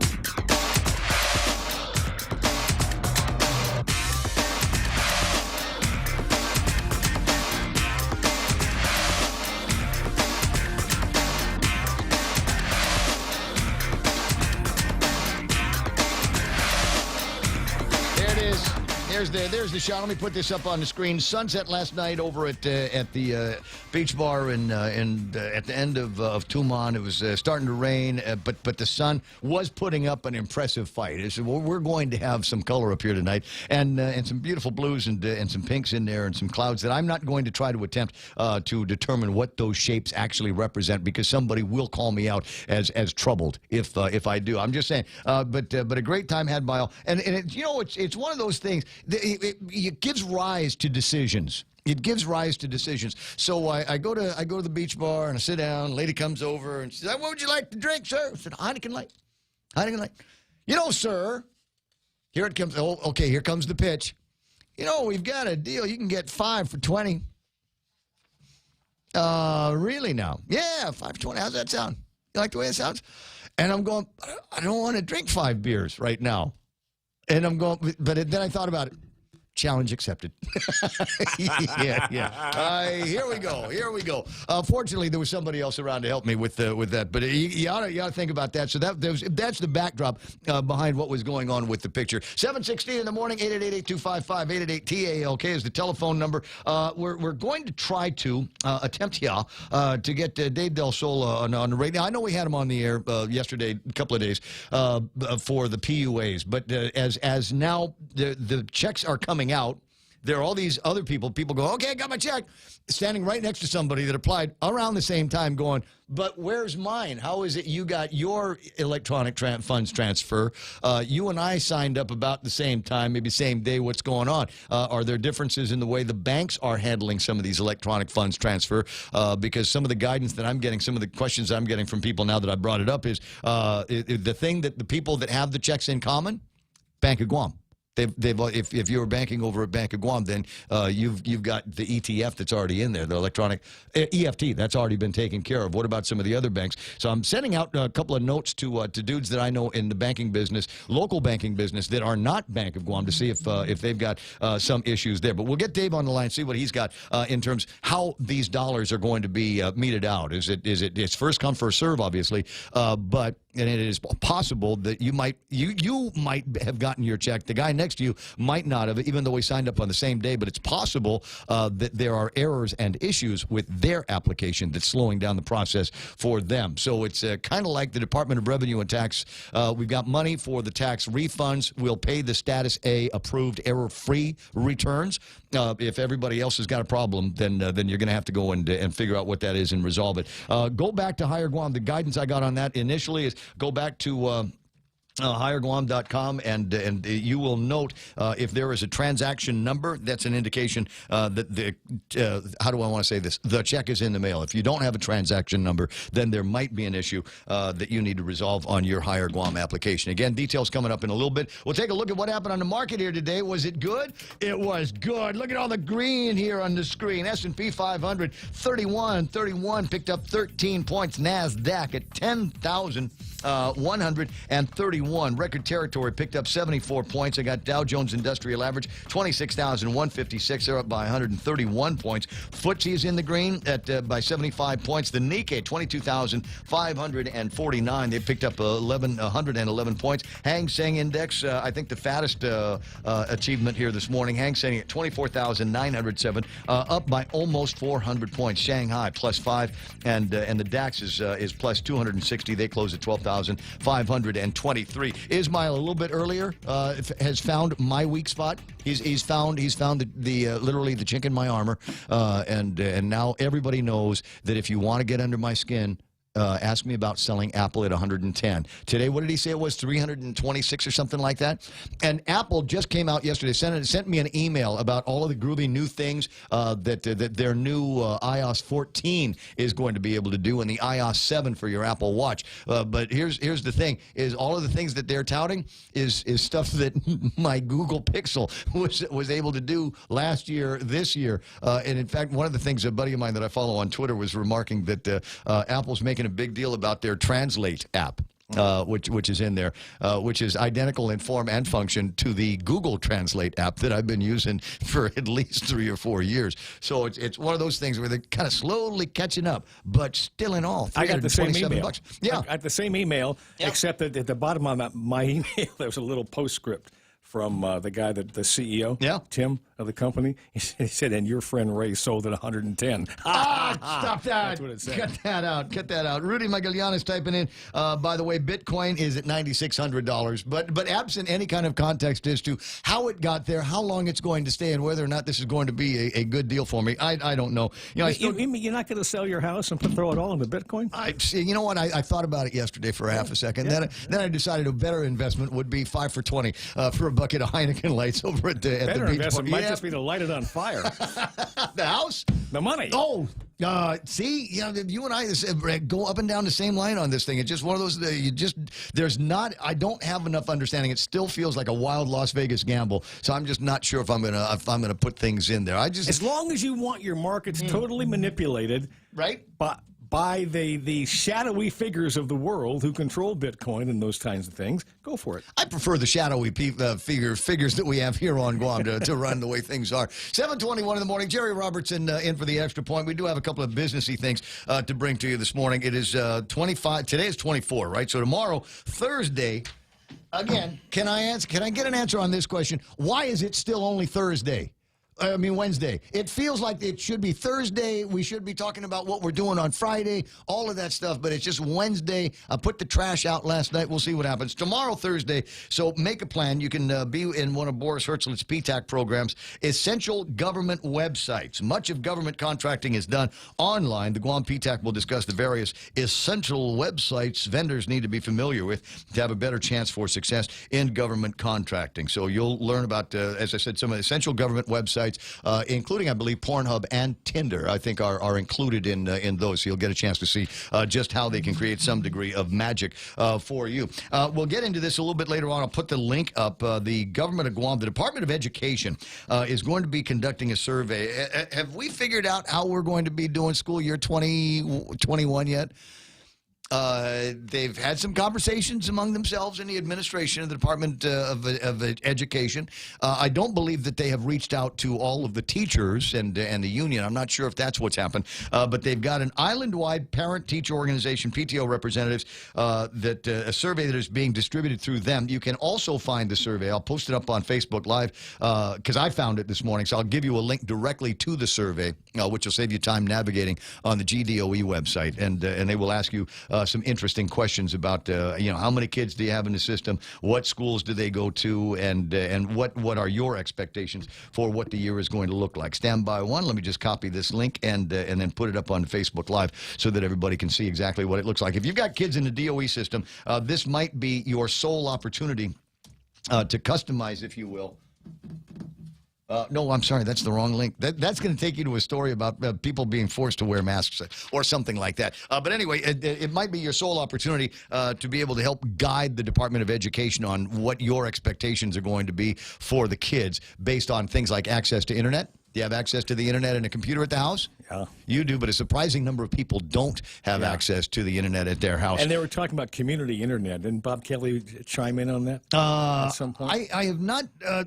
I have not directly asked him about that. We can have the conversation about a community internet and how it's going to be formed. A secret that not too many people know about is there is already another kind of broadband internet that is out there. I don't know how broad it is, but there were conversations around here about opening up a sector of bandwidth that is occupied by the Guam Power Authority. Oh, okay. So streetlights and things like that kind of talk to each other through the internet, and I think the radio read meters and things like that. It's kind of, sort of. It's separate. It's separate from any kind of internet that's already out there. Okay. But that's how all of those things talk to each other, and it might be a question of maybe we'll just beef that up and allow access to that system. Now, whether the utilities want to be able to provide access to that system that their equipment is functioning on, that's a whole different story. But there are communities where that's done. There are places in the United States where that's done. That was the deal. We'll allow you to do this. We'll allow you to put these things up there so that the street lights and the meters can talk to each other. But you have to make that bandwidth available and access to the internet for educational purposes. We'll watch and we'll see how it goes. 720. So GDO, if you want to try to get there before I'm able to post the link, just go to gdoe.net and under parents, click on that tab and it'll take you down to parents and then the survey that you can take a look at and participate in. I think everybody can participate. It's kind of skewed towards parents of kids in the Department of Education, but I'm pretty sure that if you wanted to, you could go in there and... Well, and I'm sure the guys in the internet business here aren't too anxious about that. But I'm sure that it might be lower level internet. It might not be full bandwidth. Who knows? Well, but that'll get us into a conversation that will go on, that will rage forever on whether or not there has to be, what do they call it, lifeline rates and things like that for the internet and for the Guam Solid Waste Authority. So the point that was made by Lieutenant Governor Josh Tenorio in a story in one of the newspapers is there's a whole heck of a lot of people that generate trash that are not subscribers of GSWA. How do we make it so that they can get rid of their trash without loading it up in the back of a pickup and driving it down Nevermind Road? Yeah.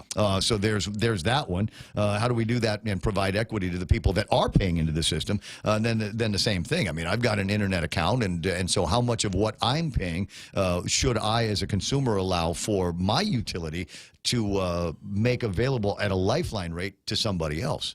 Sort of like a tax. Like a tax. Like I wait a second. So I'm paying this much so that you can get it for that much. Why is this fair? Is the question. 726, you play around with that. We got to play around with the extra point. Jerry Roberts in the studio talking about... And Jerry Roberts in the studio was also in my dream last night. It was in my dream, and I don't know what this means. Maybe a dream analysis can chime in. So the guy's in my dream last night talking to me Friday morning at 10 o'clock, and I'm in my office, and I'm packing to go. And he says, hey, you got a minute? Which, isn't that the last thing that you want to hear when you're trying to get out into your weekend? Because it's not a minute. But the cool Jerry Roberts in my dream said, yeah, it's okay. We'll talk again another time. And let me go about my business, and then the earthquake woke me up. So I got two versions of Jerry Roberts. I got the cool one in my dream this morning, and I got the cool one doing the extra point. Brought to you by Guam Insurance Services and the guys over at First Hawaiian Bank, where it all starts with yes. You know how strongly I feel about effective communications in the workplace. Words do matter. Today, we look at words that we might want to stop using. And that's next on the Extra Point. When's the last time you looked at your homeowner's insurance? A homeowner's policy protects much more than just your house. It also protects you against claims from someone being hurt on your property. If a visitor is injured at your place, how much are you covered for? The smart thing to do is get the answer today. That's the Insurance Extra Point. Get out there and make something good happen today by calling Guam Insurance Services at 475-1162 or visit us at the Camacho Landmark Center in Tamuning. We all use words every day to make others laugh and some cringe. Let's talk about some of those, even though I know you would likely never use them in a wrong way. Fake news is number one. Now, this one needs to go. Fake news needs to go. The question now is whether Donald Trump, the guy who calls media fake news, will also end up going in November. Number two is woke. Are you woke? You've been sleeping and simply not fully aware of the state of the world around you, but now you are woke. That nerd word needs to be gone. Number 3 is finna. You know what finna means? You ever heard someone say finna? Well, finna, I'm finna. Does Joe know finna? Joe's not even there. Finna means fixing to. I'm fixing to go to the store. So I'm finna go to the store. I'm finna never going to use that word again. Number 4 is snowflake. And what's wrong with the term that used to describe snowflakes? What was that term? Wimps, which I thought is a 5-letter word, and it's so strong. Why snowflake? Snowflake. It's weak. Wimp, strong. Use wimp. Number 5, stuff. Now, I protest. Stuff? I like stuff. Don't you like stuff? We all like stuff. The people who advocate losing the term stuff can stuff it. Number 6, irregardless. It means what? It means regardless. You don't need the the IR. That's IR, irritating. Number 7 is lame. Do you want to get rid of lame? When you're ranting on someone, lame is a pretty good word to describe situations on the job. Your snarky coworker and the person who got the promotion instead of you. That's lame. Now, every year, Lake Superior State University releases their list of words they want banished from the English language for misuse, overuse, and general uselessness. Here's a few of them. Number 8, the number 1 term they want gone, quid pro quo. That's kind of like you scratch my back and I'll scratch yours, so to speak. Number 9, among the rest, here's one I hope to never hear again, influencer. Ever hear about that? Someone's an influencer. If they're an influencer, it may mean that you're not? How could that be fair? In today's lingo, this more than often means someone with a huge social media following and celebrity. Since none of us, well, Ray has that, but none of us, the rest of us have that, so we are not influencers, and he is. Number 10, living my best life. Only the hip and trendy people use this. I'm never qualified, so I'm not allowed to use it. Number 11, okay, boomer. This one I do qualify for. When my son wants to disagree with me and put me in my place, he says, okay, boomer. Ooh, love him, hate the term. Get rid of it. Number 12 is vibe. Can you believe this word is still in use? There was a cool vibe when I was a teenager. Was there a cool vibe when you were a teenager? Before we get to the last word, let me say this. How we express ourselves around others says a lot about us, and it's important that we make sure others clearly understand what we mean, that our words are familiar and don't offend. And if you're trying to sell a product or an idea, it's good to use the kind of language that your target audience uses. That's how you sell people on things. And the final word is GOAT, G-O-A-T. And that's usually, it's an acronym for the greatest of all time. You hear names thrown around like Jordan, Brady, Gretzky, Ali.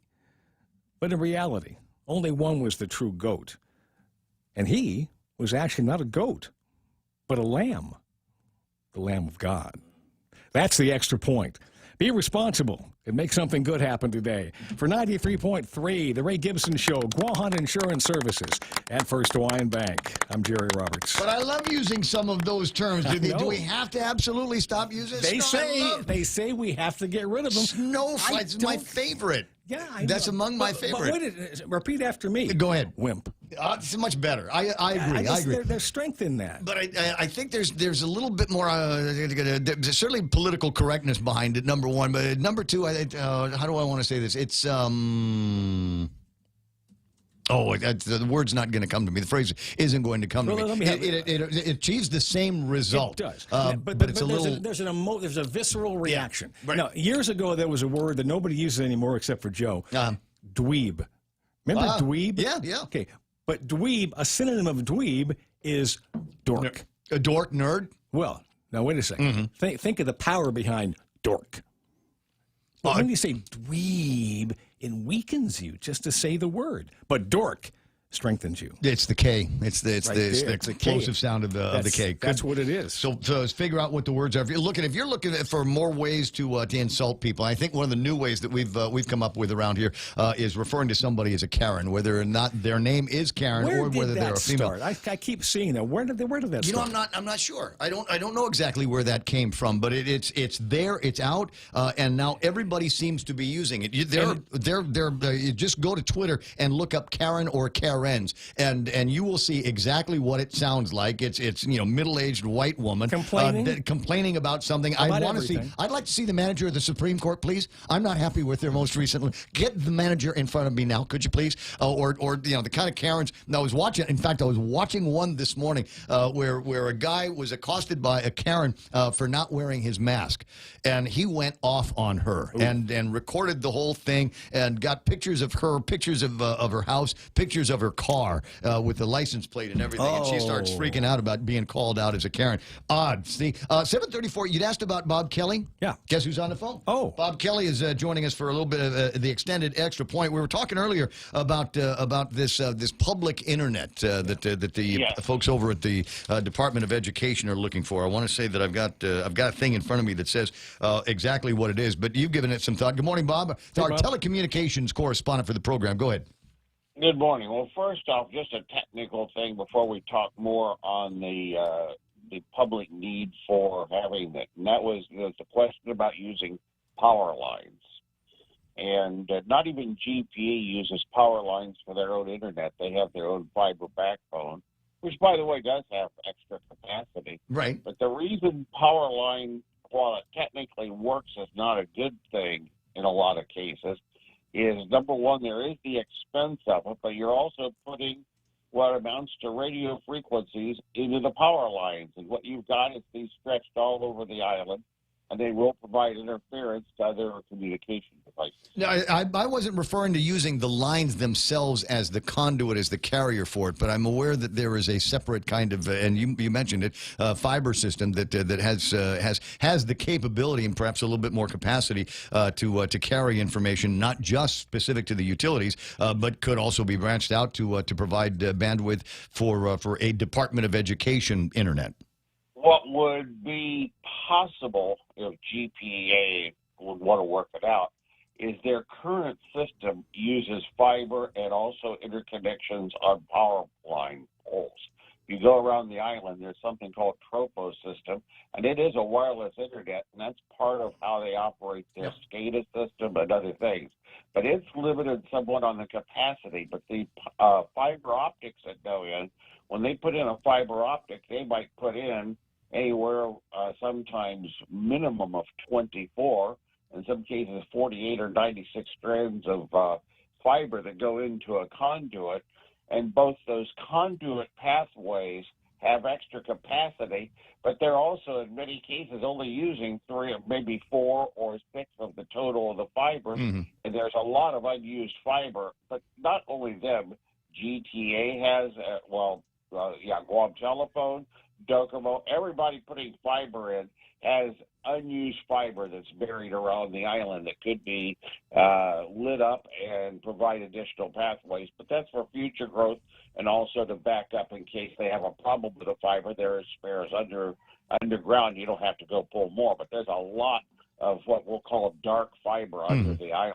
Well, but the other part is there has to be some connection at the end of that dark fiber. It's got to be something at the beginning of it and at the end of it so that we can take it the last mile to somebody's house and plug it into.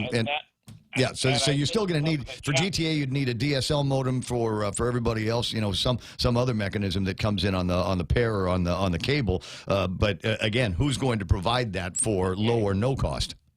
Yeah, well, let me give a couple of thoughts here real quick. Number one is we start moving into LTE and putting a whole lot more of the broadband wireless into place. They could go with what would amount to MiFi or something like that and provide a limited. Now we're talking about how they can deliver. They're part of the problem in delivery is not every carrier has really good service and everywhere on the island.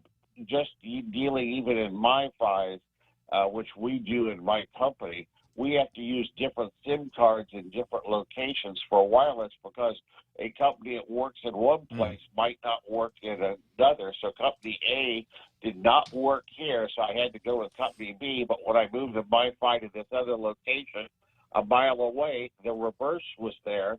And so we have to change SIMs. So we've got some equipment. We have to carry multiple SIMs around just to find out which carrier is really providing the service we need for that area to do the support we do. The aside here is that I'm starting to see more equipment. In fact, I've got a piece of gear here that we can use for live broadcasts from other locations, and it's designed with two different SIM card holders on the inside of it. One of them so that you can shotgun if you need the additional bandwidth to be able to provide. You could hook in with both carriers, or if you're in a location where one carrier's service is superior to the other, it will default to that SIM card. Correct. Interesting. And that's called bonding if you need that extra capacity. But now going back to what we need, we don't need to give people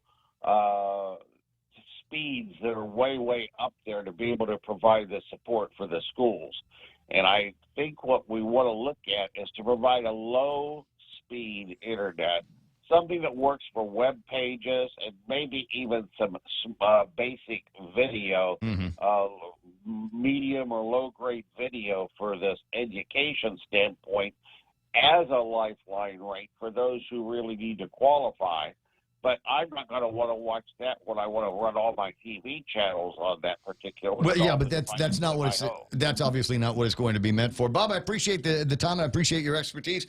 Talk to you later. Have a good one. I will. Actually, I already did. 7:40 in the morning. Jerry Roberts and the Extra Point brought to you by Guerin Insurance Services. So Bob's one of those guys. You say, Bob, what time is this? Well, do you want it in digital or analog? So for the analog, you start with a spring. You wind up a spring, and that's it. Anyways, so that's what we've got. If you've got any ideas on maybe how we're going to deal with students in the Guam Department of Education that we'd like to educate, can't get them to school for space reasons, and go, okay, well, what are we going to do by way of putting you into the system on some kind of internet? And do you have a computer that you can use to be able to conduct your studies? Or the other sides of the questions. 20 away from the top of the hour. Dave Del Sola, if I'm lucky, coming up in just a couple of minutes. Jerry, I'm going to let you go. In the meantime, time for headlines being brought to you by GPSI Guam. Call them at 477-3058. 7:30 News also brought to you by Auntie Loli Kamet. You can find her at Remax Diamond Realty. Call her at 688-6743. Mana, what's the news? Well, Public Health is warning that they'll be taking the wearing of masks seriously. It could lead to misdemeanor charges, they say. Public Health saying failure to wear a mask and adhere to social distancing public health policies could be deemed a public nuisance, which is considered a misdemeanor. They put out that warning in particular to local businesses as a number of restrictions are being lifted. Public Health also says it will exercise its authority to inspect public and private places to verify adherence. At least 24 local businesses have been identified in the contact tracing related to the airmen who tested positive for COVID-19. The cluster were under a restricted movement order when they went to some local restaurants and establishments. Each of the businesses will be contacted. And one man is dead after a reported shooting at a residence in Agana Heights, and police are questioning a person of interest. The man was at a home in Tutuhan Drive when he was apparently shot. For now, the case has been classified a death investigation, but GPD says it could change depending on the results of an autopsy. And police are looking for a man who robbed Buenos Market in Jotnya. The man was brandishing a knife when he demanded cash from the register. He's seen on a video surveillance. Police are asking anyone with information to give them a call or call Crime Stoppers. And those are your headlines from the Guam Daily Post. For more on these stories, pick up a copy of the paper, log on to their website at postguam.com. I got you. 7:42 in the morning, and that is the time for my friends over at iConnect. 888-8888. Call them up and ask them about their internet plans and how that will work for you and your students in the upcoming school year.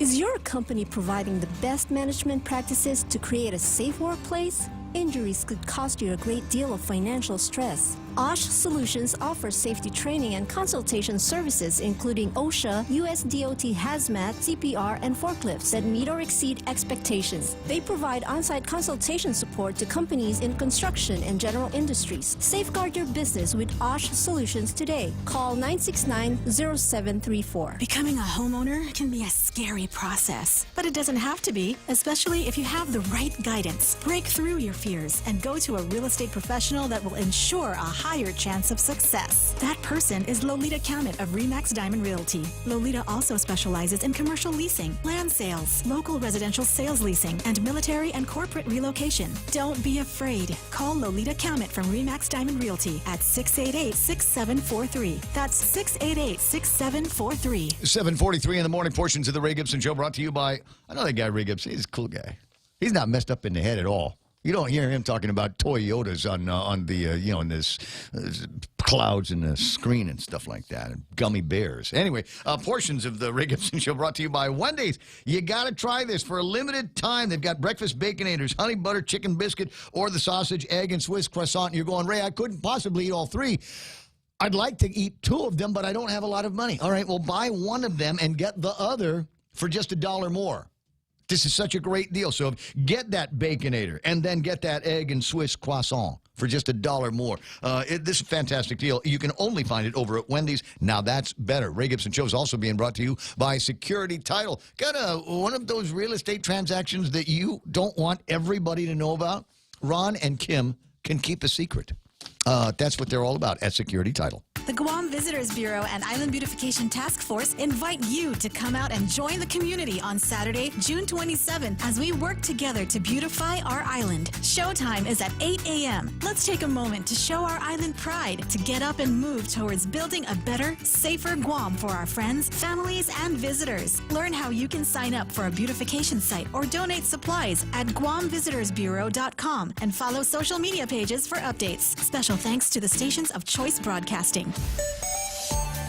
Well, there's going to be more anonymous letters to the governor from the Guard members, aren't there? Based on documentation that I'm looking at right now that has got some men and women in uniform in a twist. I'll tell you about it in a second. Right now, we'll take a quick look at what's going on your roadways. It's right now traffic here on The Point using our exclusive traffic gizmo that shows us from a vantage point of a black bird that will attack you on the roads. It will tell you what traffic is looking like right now. Starting to heavy up now at Big Navy down in Sumai. That's what all of that red means. It means the traffic is moving much slower than normal into those areas. Headed northbound, Marine Corps Drive is going to be all right. We got traffic over at, where is this place? Looks like Agania Heights, making your way into Navy Hospital. Is that right? Yeah, it's over by the Funty River. We'll take a look at entryways into the downtown Agania area. Busy in some of the usual spots. If you're going southbound on Route 8, expect traffic in the usual places, i.e. Venue and Pokey Fry. Maybe a little bit of traffic northbound, waiting at that light at the Old Rainbow Market. I just like saying Old Rainbow Market. You remember when they were like the first place that you could just go and buy like 14 pieces of fried chicken? Yes, sir. That was bomb. It was like what you see at Payless now. They had that already over at Rainbow Market in like 1979. So cool and so good for you. Looking at northbound traffic, let me scooch out here and see if we can find something that'll slow you down. It's just intersection traffic in the major areas up in Dededo and then coming out of Jigo. Is it busy still up at Anderson Air Force Base? Only on the north gate of AAFB. 746, there's your right now traffic on The Point. Let Chili's do the cooking for you. They're open to satisfy your craving for their delicious burgers, tacos, and ribs. Or feed the whole family with a variety of all-in-one platter offerings. Get your Chili's favorites in a way that works for you. Curbside pickup or delivery. Plus, receive a 10% discount on all regular to-go pickup orders. Call 648-7377, WhatsApp 929-7376, or delivery with Good to Go. Visit Chili's Guam on Facebook or Instagram for more info. Chili's, you can still savor the moment at home. Hofady, this is Kayla from APL Guam. Here at APL, our expertise and extensive network can help you grow your business and reach out to more markets. As a responsible carrier, APL is also committed to a sustainable future, whether it's protecting the environment or investing our efforts in giving back to the community. Our dedicated team in Guam and the U.S. mainland are here to support you. Call 588-4651 or visit apl.com.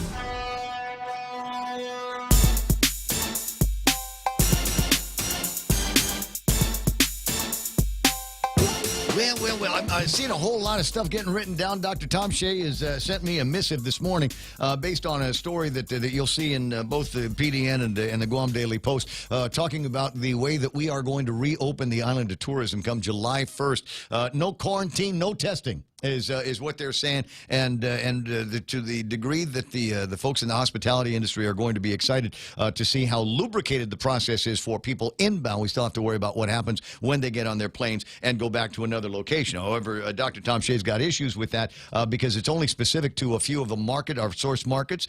He's going, wait a second, what about Hawaii? Now, Tom's got a dog in the hunt here because he hasn't seen his grandkid in weeks and weeks and months. And so he's wondering why they cannot fly people in from Hawaii with the no quarantines and no testing. What's the difference? What's the deal? 748, and the other piece that we're getting here is a note that has been sent to our WhatsApp from somebody in the Guard, and it looks like there are in addition to Army, Navy, Air Force, Marines, Coast Guards not being able to go to restaurants and bars, that has now been extended to active duty Guard members. The list includes, gosh, you're going to make me. You're going to find it in your WhatsApp. Dave Del Sol in just a moment, but I did want to get this out because I think it applies to full-time staff assigned to the Guam National Guard. It includes service members on AGR, annual training, ADOS or MPA, state active duty status, dual status technicians, and Title V employees.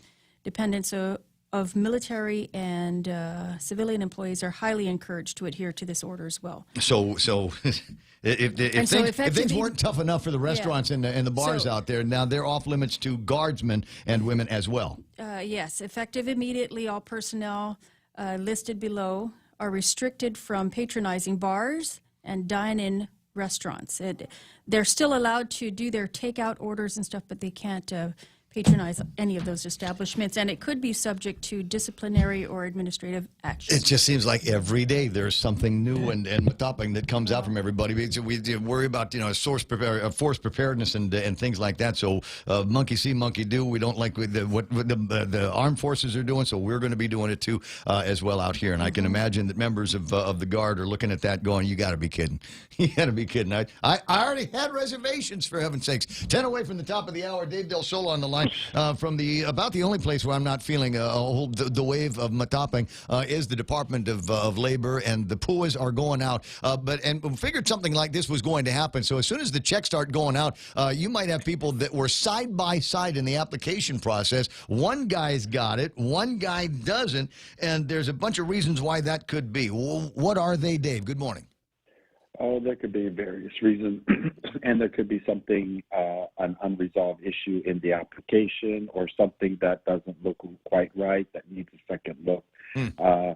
We hastily went through, the first several days for the first batch and tried to clean as many as we could, and there could have been some that mistakenly got held, but we're circling around and cleaning those up again. And we're moving ahead for the next several days of a batch. So we hope to have that out.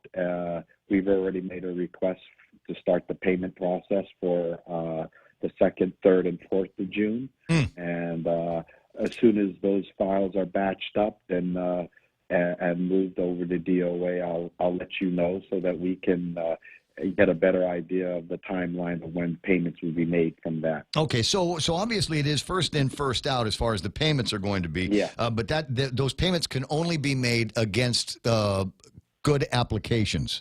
If you don't have an past application, then you're not going to be getting any money, and there's various reasons why there might be issues with your application. If I was somebody that signed up, would I be able to go back to the Higher Guam website and see what my status is, or what the issue might be that needs correcting?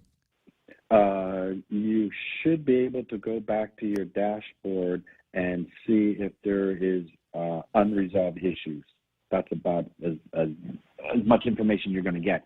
So, because I did have a friend that said, I noticed I have an unresolved issue on there, and he didn't get paid. So that was something that's... Even a friend of yours didn't get paid? See, there's no connections here. Nobody's using connections. No, Ray. And I released your claim, and I got it. It's going to be paid next time around. I've hired Guam on the employer side, but not on the employee side. So I've only ever seen. I've only ever seen that. So if the folks go check your Hire Guam, and if there's a transaction number, then obviously there's some kind of transaction that has taken place, and check your bank account. Now, I'm also hearing that that most of the payments that have gone through to Bank of Guam customers. Are there issues with the off-island banks, Bank of Hawaii, First Hawaiian Bank? Are there issues with what do you call it? Credit unions and local banks? Other local banks? They just might take a little extra time, but no, there's no issues. So they should be seeing them probably today, or if not yesterday. So no, there's no issues. And like I said, this is the first round, $35 million. That's a lot of money, and that's a lot of checks, a lot of transactions. So it might take a little bit more time to do an outside bank than an inside bank, or I don't know. I'm not a financial person. I'm a labor person. But last time I checked, everything was running smoothly and in the process. All right. Normal processes. So we're not hearing about. That was different, I would tell you. The ETFs or the EFTs aren't getting bounced back by anybody. So if there's a transaction number, it's in the system, and it's just a question of whatever is happening in the bank cloud to get from the Department of Administration into your checking account. Bank. Or one bank to another bank. Any problems with the EFTs that get bounced back, then the automatic default is it gets bounced back to DOA, and then that claim gets turned into a check, and that check is mailed out instead of EFT, because maybe somebody put in the wrong number in the account, or something happened with the account, which, when you're dealing with tens of thousands of EFTs, there could have been something off. So know that if it didn't get to your bank and you were supposed to get a payment, then it'll turn into a check and be mailed to you. All right, so just stand by on that for just a little bit longer. The check, as we say, the check is in the mail. Tonya Toby saying, thank you, Dave, for answering our questions. So there's not any issues that we know of with any of the local banks, credit unions, off-island banks, anything like that. There's obviously no favoritism for money to go just to Bank of Guam accounts. Well, you know how it is. You know how it is. Any news on the next release or the batches? You said you've made a request for another drawdown. So I can't tell you. I can tell you when the batch file is sent to DOA. Then we know, and then we know once they receive it a day or two. So I'm the best guesstimate within a week, because we got a weekend coming up. So best case is maybe Monday, Tuesday, you should get it. That's the best case if everything goes well. But it's already batched. It's already, a request went in. So, and then just to let you know, we had a good meeting yesterday with the software companies, and we're moving forward with about 9 fraud prevention options that'll be automatically put into the software. And once those mechanisms go in, then most likely we will start batching at a much faster and longer pace. So instead of doing 2 or 3 days, we'll have a much better integrity into the system with the claim, and we may batch at much larger batches at a time. Okay. Now, so I'm going to compare this to the way that the government of Guam handles the tax refunds for, say, 2019. We've got money and piled up to about $4.8 million, and that was good right up to, January 19th or something like that. So a similar process on the way this works. The first batches that went through in the end of May and the 1st of June have been paid. Those payments have gone out on the good applications. The process has been completed, and now working on another batch for the 2nd, 3rd, and 4th. Yes, and the quicker the process is, they send the batch to DOA. That batch has whatever, let's say $40 million attached to it. Then DOA will then go to their PMS system and request for the exact amount of that batch. Yep. Once that funds are received, then that batch is processed through the bank and the checks, and then it's released. So there's no money that stays into the banks. Like some people are going out and conspiracy theorists. they're holding up payments because they want to keep them. No, it's drawn down and then put to the bank and released for payment. That's how it's done. And nobody's son is hoarding the money until we're satisfied that that's what's happening. Is there a deadline for this? I was talking with one of my employees and I said, "Have you done the application?" And she said, "No, I haven't done that yet. I'll get around to doing that." How much time does she have? Is it is there? Yeah, but the end of the program is the end of December.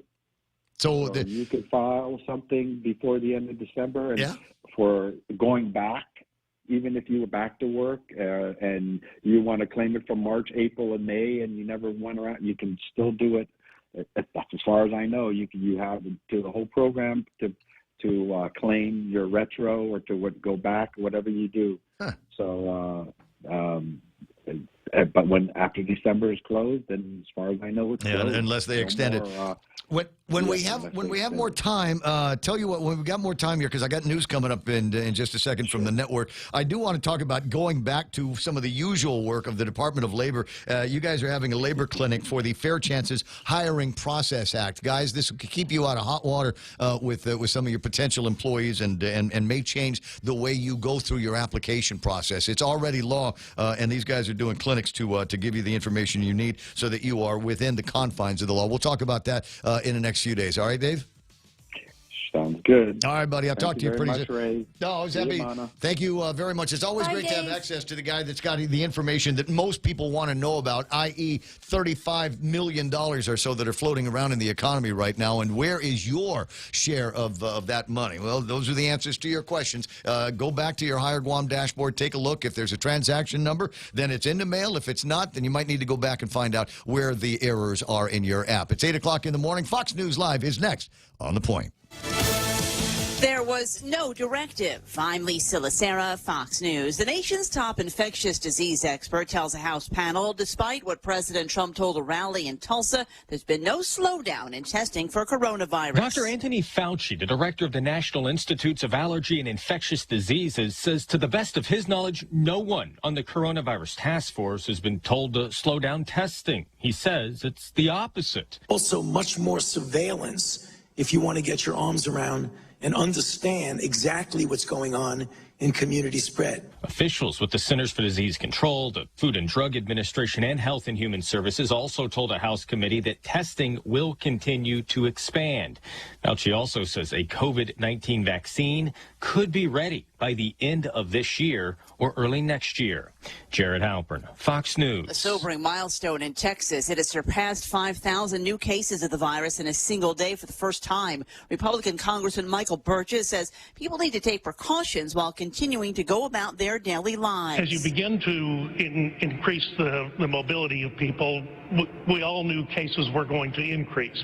And I think the governor is exactly correct. You want to be able to counter any hot spots. There are several states seeing a rise in the number of cases, including Arizona, where President Trump is today. Earlier, he toured a portion of the border wall. He's expected to speak with a group of students later this hour. Hundreds of people paid their last respects to Rayshard Brooks in Atlanta. The African-American man was shot and killed by a white police officer after a struggle in a fast food parking lot. A woman's in custody after a fire at that restaurant during protests over Brooks's death. The FBI says the noose found hanging in NASCAR driver Bubba Wallace's garage at Talladega Speedway had been there since at least October. No charges will be filed. America is listening to Fox News. Hot donuts with Kentucky Fried Chicken. Sweet and savory, it's cooked to order. Get it in a basket or a sandwich. Only at KFC. It's finger-licking good. That's right. It's here on Guam for a limited time. Get your favorite KFC chicken and donuts in a box meal or shared meal with 10 pieces of dark meat, 3 large sides, and 4 donuts. KFC, it's finger-licking good. As we stand up to coronavirus by standing back with social distancing, Bank Pacific reminds you that you can come to the bank without going to the bank. Use many of our other delivery platforms like online banking at bankpacific.com, accessing cash at our ATMs, shopping with our debit cards. For businesses, we have secure cash and check drop windows, and we are employing a new smarter mobile app with remote deposit capture in the next few weeks. We're all in this together, and together we will win. Bank Pacific. Brothers put branches, we place roots. Member FDIC. A Michigan mayor resigns after controversial comments she made about a local politician. Ypsilanti, Michigan Mayor Democrat Beth Bashert posting her resignation to social media a week after the city council voted on the reappointment of Karan Gaines, who's black, to the city's Human Relations Commission. Gaines's inconsistent attendance record was raised by some council members. Bashert, who's white, voted in favor of his appointment, but others voted no, including 3 who are black. Mayor Bashert's resignation and now apology after saying that she'd be crucified if she voted against any black person on any commission. Jeff Manasso, Fox News. A Massachusetts utility must pay a massive fine for the deadly and destructive explosions it caused 2 years ago. A judge says Columbia Gas has to pay $53 million for the blasts that hit communities north of Boston, killing 1 person, injuring several others, and destroying dozens of buildings. Columbia Gas pleaded guilty 3 months ago, admitting it didn't properly monitor overpressurized gas lines. The fine is the largest ever levied on a company under the federal pipeline safety statute. Columbia Gas was purchased by another company shortly after its guilty plea. A 3-year probation period also imposed by the judge will end once that sale is final.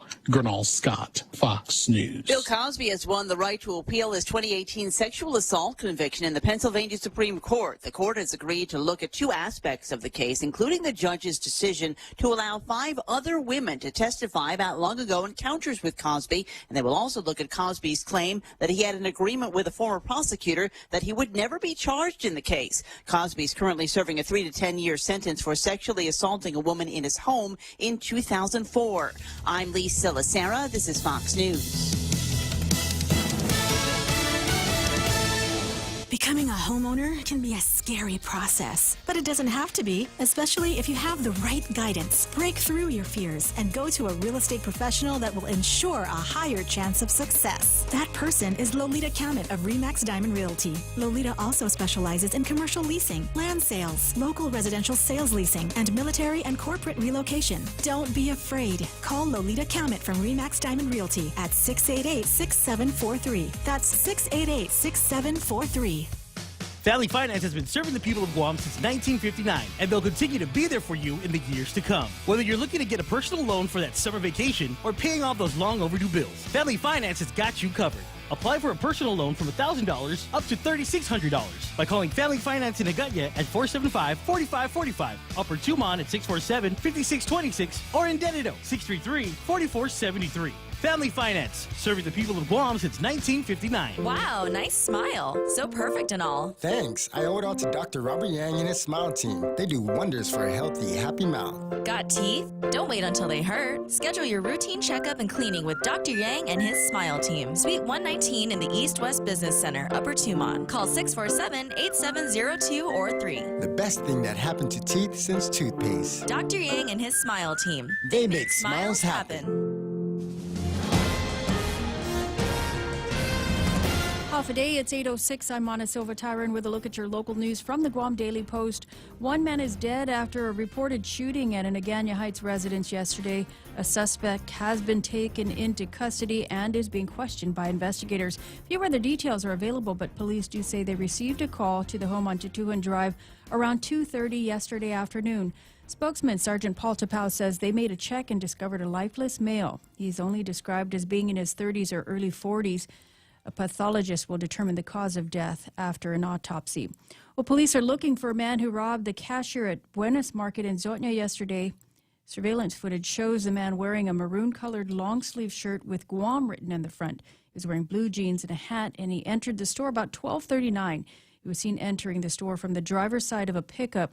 The camera also captured him while he was standing in line waiting for another customer to pay. When the customer left, he went behind the counter and demanded cash from the register. The bystander who spoke with the store manager said that the customer held a knife up and demanded all the money from the register and elsewhere in the store. The suspect was seen putting the cash in his pocket and walking out of the store. He was also wearing a bandana covering his face and had gloves on. Anyone with information is asked to call the Guam Police Department or Crime Stoppers. Well, these cases and the increase in crime throughout the island can be seen as proof that we need to do better to fund the police. And to that end, the Guam Police Department was at the legislature asking for $2.9 million in its budget. This will help fund 6 major initiatives, they say, and it includes the hiring of additional police officers. They're looking to at least hire 100 more police officers. Acting Police Commander Major Manny Chong and Administrative Services Officer Virginia McLonia appeared before the legislature, both telling the Finance Committee that the Department of Administration has a total of 173 applications that are pending testing with them to see if they meet the requirements before they can actually certify the list of applicants. There are 19 recruits, they say, currently in the pipeline to be hired. McLonia said that the department is also looking to hire detention facility guards, program coordinators, administrative assistants, and customer service representatives. Senators inquired if the department had sought federal grants. Speaker Tina Muñoz urging them to look at the grant opportunities and work closely with the governor's office to identify what's available. But as it turns out, a federal grant that helped the Guam Police Department in years past to hire police officers was missed. The opportunity was missed. The application for the COPS grant wasn't submitted due to a shortage of personnel. GPD spokesman Sergeant Paul Tapau says that they were not able to obtain all the required signatures to meet the deadline. However, should the COPS grant be available for 2021, Tapau says GPD will submit interest in pursuing that grant. More news after this. Hot donuts with Kentucky Fried Chicken. Sweet and savory, it's cooked to order. Get it in a basket or a sandwich. Only at KFC. It's finger-licking good. That's right. It's here on Guam for a limited time. Get your favorite KFC chicken and donuts in a box meal or shared meal with 10 pieces of dark meat, 3 large sides, and 4 donuts. KFC, it's finger-licking good. Military personnel have been barred from sitting in at dining facilities and patronizing local bars, and much to the chagrin of our local Guard members, the same has been applied to a certain group of Guam National Guard members who are on active duty status, annual training, state active duty orders, and full-time employees. A memo was issued from Esther Agagi stating, effective immediately, all personnel listed in her memo are prohibited from patronizing bars and dining in at restaurants, and any violations of her order would be subject to administrative and/or disciplinary action. The memo is not a welcome order by a number of employees who continue to clamor for help from the governor in addressing the hostile work environment under Agigi's leadership. An unidentified Guard member says this order further degrades the morale amongst Guard members, saying it's the worst ever. Public health officials are reaching out to 24 establishments, including restaurants they believe airmen visited despite having restrictions on their movement. Public Health Sinette Uggan says that they're looking into locations that have been identified through case investigations, and each are being contacted. The cluster under investigation includes 35 airmen from an Air Force unit. The airmen were being housed at the Guam Reef Hotel when they arrived on May 25th and were supposed to limit their movements to work and to the hotel. However, it was discovered they'd gone out to various local businesses. Uggan says the affected establishment employees who worked at the time of the airmen's visits will be screened, interviewed, and possibly tested. Public Health also doing contact tracing on several others who tested positive for COVID-19. And in light of the island's reopening and easing of restrictions, Public Health is warning that they'll be taking the wearing of masks seriously, and it could lead to criminal charges. Public Health says failure to wear masks and adhere to social distancing and public health policies could be deemed a public nuisance. Any person or business that fails to follow executive orders and/or public health guidance shall be deemed a public nuisance and will be considered a misdemeanor. And the island's tourism industry set to reopen on July 1st. GVB will be working to entice travelers to come to visit this way. GVB's chairman, Sonny Yada, says that he'll send letters to Korea, Japan, and Taiwan informing them that visitors from these respective countries will not face quarantine when they visit Guam. The mandatory quarantine, he says, will be lifted on July 1st. And those are your top stories from the Guam Daily Post. Here's Ray with your weather. There's so much bedwetting in the news. We're surrounded by bedwetters, aren't we? Just what was it Jerry said we needed? Wimps. Just would you man up, woman up? This, for heaven's sakes. Well, they're doing it. I guess we better do it too. Come on. Effective immediately. GOM order and enforcement effective immediately. All personnel in paragraph 4 below are prohibited from patronizing bars and dining in at restaurants. This order does not prohibit the purchasing of food for takeout consumption. Any violation of this order is subject to administrative and or disciplinary actions. Applicability. And that's the way Esther Agagi talks to. Yeah, I'm sure. You remember? I'm just playing, Esther. Applicability. This order is applicable to all full-time staff assigned to the Guam National Guard. It includes service members in the AGR, annual training, ADOS-MPA, which stands for? I don't know. State active duty status, dual status technicians, and Title V employees. Dependents of military and civilian employees are highly encouraged to adhere to this order. So you're all stuck. You can't go anywhere. I'm sure there's workarounds for some of these places. It's just interesting. The order will terminate. Wow, terminates on July 5th. That's how long this is going to go. Apparently, I thought the lockdown on the other military was only until tomorrow. I thought that was going to get lifted tomorrow. Is this a sign? Do you suppose that Army, Navy, Air Force, Marines, etc., are going to be? Does anything that comes out of there make any sense? Nothing makes sense anymore except this program. This is where you come for some degree of logic, some degree of truth, and in this case, weather. But I forgot where I put the thing. Wait, hold on. I throw You away. put it in the file. It's circular file. Don't ask why would I do that? Because I know. Oh my At least you gosh. brought your coffee this morning. I was just telling everybody how smart we are. And you wore Wasn't your I shirt. just telling everybody that's you the way wore it your works? shirt right. You brought your coffee this morning. Zipped up your pants. There's socks matched. This is amazing. So there I was telling everybody just how genius I am, and I forgot I threw away the weather. Partly sunny with isolated showers. There's thunderstorms. Easterly winds up to about 20 miles an hour today. Highs 89 degrees are in the forecast. Mostly cloudy and isolated showers with some thunderstorms in this evening's forecast as well. East winds 5 to 15 miles an hour, about 79 degrees. Sunrise this morning was early, 5:55. Got some great pictures from Pirates Cove. Also got sunset tonight, supposed to be at 6:51. So I'm thinking that means that you've got some time to get in there, do a happy hour, and then go find somebody that's just as happy as you, and then go out somewhere and watch the sunset tonight. If we don't get the thunderstorms, if we don't get those clouds moving in, we ought to be in for some decent-looking skies, because it was trying to red up last night like you wouldn't believe. Anyway, 8:15, that's news and weather together here on The Point. You've got a job to do. Having the right equipment for the job is critical, and East West Rental has the exact tools you need. Get it done faster with the right stuff. Whether it's landscaping tools, concrete tools, lifts, trucks, lights, generators, trench boxes, welders, tents, tables, and chairs, they're here to help you tackle any project you're working on, big or small. Open Monday to Saturday, 7 to 5, closed Sundays. Find what you're looking for at East West Rental Center in Upper Tumon or call 646-1463. Is your company providing the best management practices to create a safe workplace? Injuries could cost you a great deal of financial stress.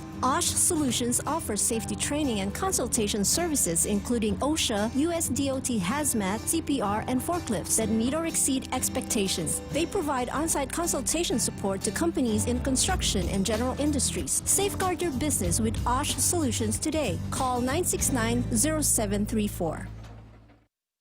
What am I supposed to tell everybody about? Oh, let's go Mescla. All right, commercial for Mescla. That's not it. Tell you what, the Chamorro Fusion Bistro is open in Agutnia for dine-in, delivery services, and takeout. In light of Esther Agagi's orders. You want to do that? Let's see if we can tie everything. Esther Agagi says that the guard people can only dine out or have it delivered. And if you are hankering for some fried parrotfish or oohang burger or something like that from over at Mescla, wait a second, dried beef. I've been craving. I've been craving some of that. You get the Tenatla Chutney, and then we got the Tenatla Chutney, and we've got the fried tatizas and the Denancy. right? That's all you need order. And that will almost make up for all of the matapang that's floating around here these days. So hook up the guys over at Mezcla. Their phone number is 479-2652. That's 479-2652 or 3. Get your Mezcla fix delivered today. The Ray Gibson Show also being brought to you by the guys over at FHP's Healthcare Center. Now open longer, later hours, 8 a.m. until 8 p.m. Monday through Saturday, days like today, and on Sundays from 10 in the morning until 6 o'clock at FHP, Our Island, your clinic. Rediscover Talk Radio here. Your FM News Talk Superstation. Yeah. This is The Point. Yeah. So busy talking about how smart I am and how great we are in this program, and realized that I'd thrown away the item that I needed for the next element of the show, that is the weather. And so maybe I ought to brag about how poor I am. So if I brag about how poor I am, maybe just an ungodly amount of money will come in my direction. And it's not that I feel like I'm poor. It's just that I got a lot of stuff to do, and I'm not getting the PUA or the FPUC. I'm not getting any of those things. I don't qualify for them, and so therefore I'm not going to have all of that extra cash. And there's stuff that I want the extra cash for. I want to. There's a side of the house that I cleared off, and I want to put concrete pad down on that side. Right, little basketball court, little place for one of these days. Little place for me to back in my boat. Ah, okay. I'm just kidding about that. I'm not getting a boat. I'm not getting a boat. I don't know. But anyway, so I want to put the concrete pad down there, and that costs money. I've got some other concrete areas in the yard that I want to be able to tile at some point, and get my water blaster fixed, and chip out some concrete. Maybe put what are they, pergola? I want to put pergola. That's how it's pronounced? I don't even know what that is. It's pergolas. Anonich. Yeah, anonich. I want to put an anonic. I want to put one of those things in the back of the house. So I'm thinking, every project is like, 1,000, 1,500, 1,000, 1,500, and I'm going, okay, that's what I could use some money for. So if you've got that PUA, the FPUC came in, and you're going, well, this is too much money. I don't need all this, right? We'll start a GoFundMe, and then you can put your extra money in there. Yeah, but people that give me money will think that they're, I have an obligation to ask them over every once in a while.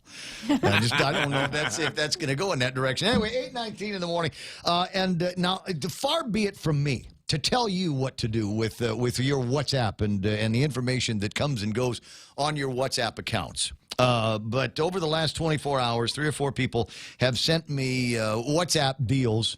And they look like they're cut and pasted from somebody else's WhatsApp deal. And they're sending me unverified lists. Hey, I heard that these guys in the Air Force unit went to bar XYZ. They went to restaurant XYZ. Here's the thing. And like I said, we all want to make sure everybody is in the know, and we all want to be the person that makes sure that everybody is in the know. But as far as I know, those are unverified, and it is a matter of rumor. As we have pointed out over the last couple of days, with no military going to restaurants for dine-in and no military going into the bars, now we've got guard people that can't go into the restaurants and the bars. And on top of that now, we are, by rumor, hanging these businesses. We are basically, why don't you just go out and say, don't eat there because you're going to get coronavirus. These are businesses that are operated by people that we know and love, a lot of them local businesses, local bosses, local shops, local employees. It's tough enough as it is for them right now. So if you spread that around, you're going to be spreading around to the only other batch of locals that have any money that can support these local businesses. And many of them I have been in. And as much as I'm a Karen about not wearing a mask and washing my hands and spitting into the wind, these places all have got good mitigation measures. A lot of these places have got somebody that's going to take your temperature. They've got somebody that's going to hand you hand sanitizer. They got somebody that is going to go around and wipe down every table with some kind of sanitation device. So the mere idea that these guys might have been some place where these guys have gone, if they went there, the chances are very good. If they left something behind, it got cleaned up. by these businesses. So I'm not going to tell you don't repost them. I'm going to tell you that you could be jeopardizing local businesses and local employees at a time where they most need our help. If you've got money floating in, then I need you to go and support these businesses. And if you see something out of place, if you see somebody that's not taking a temperature or some of the other nonsense that these guys have to do because Linda DeNorsi, then by all means say something about it. But because somebody forwarded something to you on WhatsApp and in social media, you really please don't re-forward those kinds of things until it's verified by the authorities. 8:22 in the morning. Speaking of authorities, I now have on line one the other Governor Leon Guerrero. That would be Ken Leon Guerrero. Good morning, Kenneth. Good morning. How are you today? I'm okay. Forgive me. I was in lecture mode for just a second there. I'm sorry. Well, won't happen again until 9. But you didn't cross into Guerin territory, so that was good. Was I didn't. Yeah, I know. It's a fine line. There is a fine line from being into the regular Ray Gibson non-frowning face lecture mode and then going into Guerin, and I could almost feel myself going that way. So I'm glad you called. Well. Like I said earlier this year, you picked a great year to be in talk radio. Every day. Every day there's something new. We got people in the guard now. We're starting to get communications from these guys that are just now starting to read up on what their adjutant general says, and now they can't go. The local guard force, as I say, among a small population of people, are still getting a regular paycheck. And now they say you can't go to the bar, and you can eat the food, but you can't eat it inside. Take that outside with your MREs.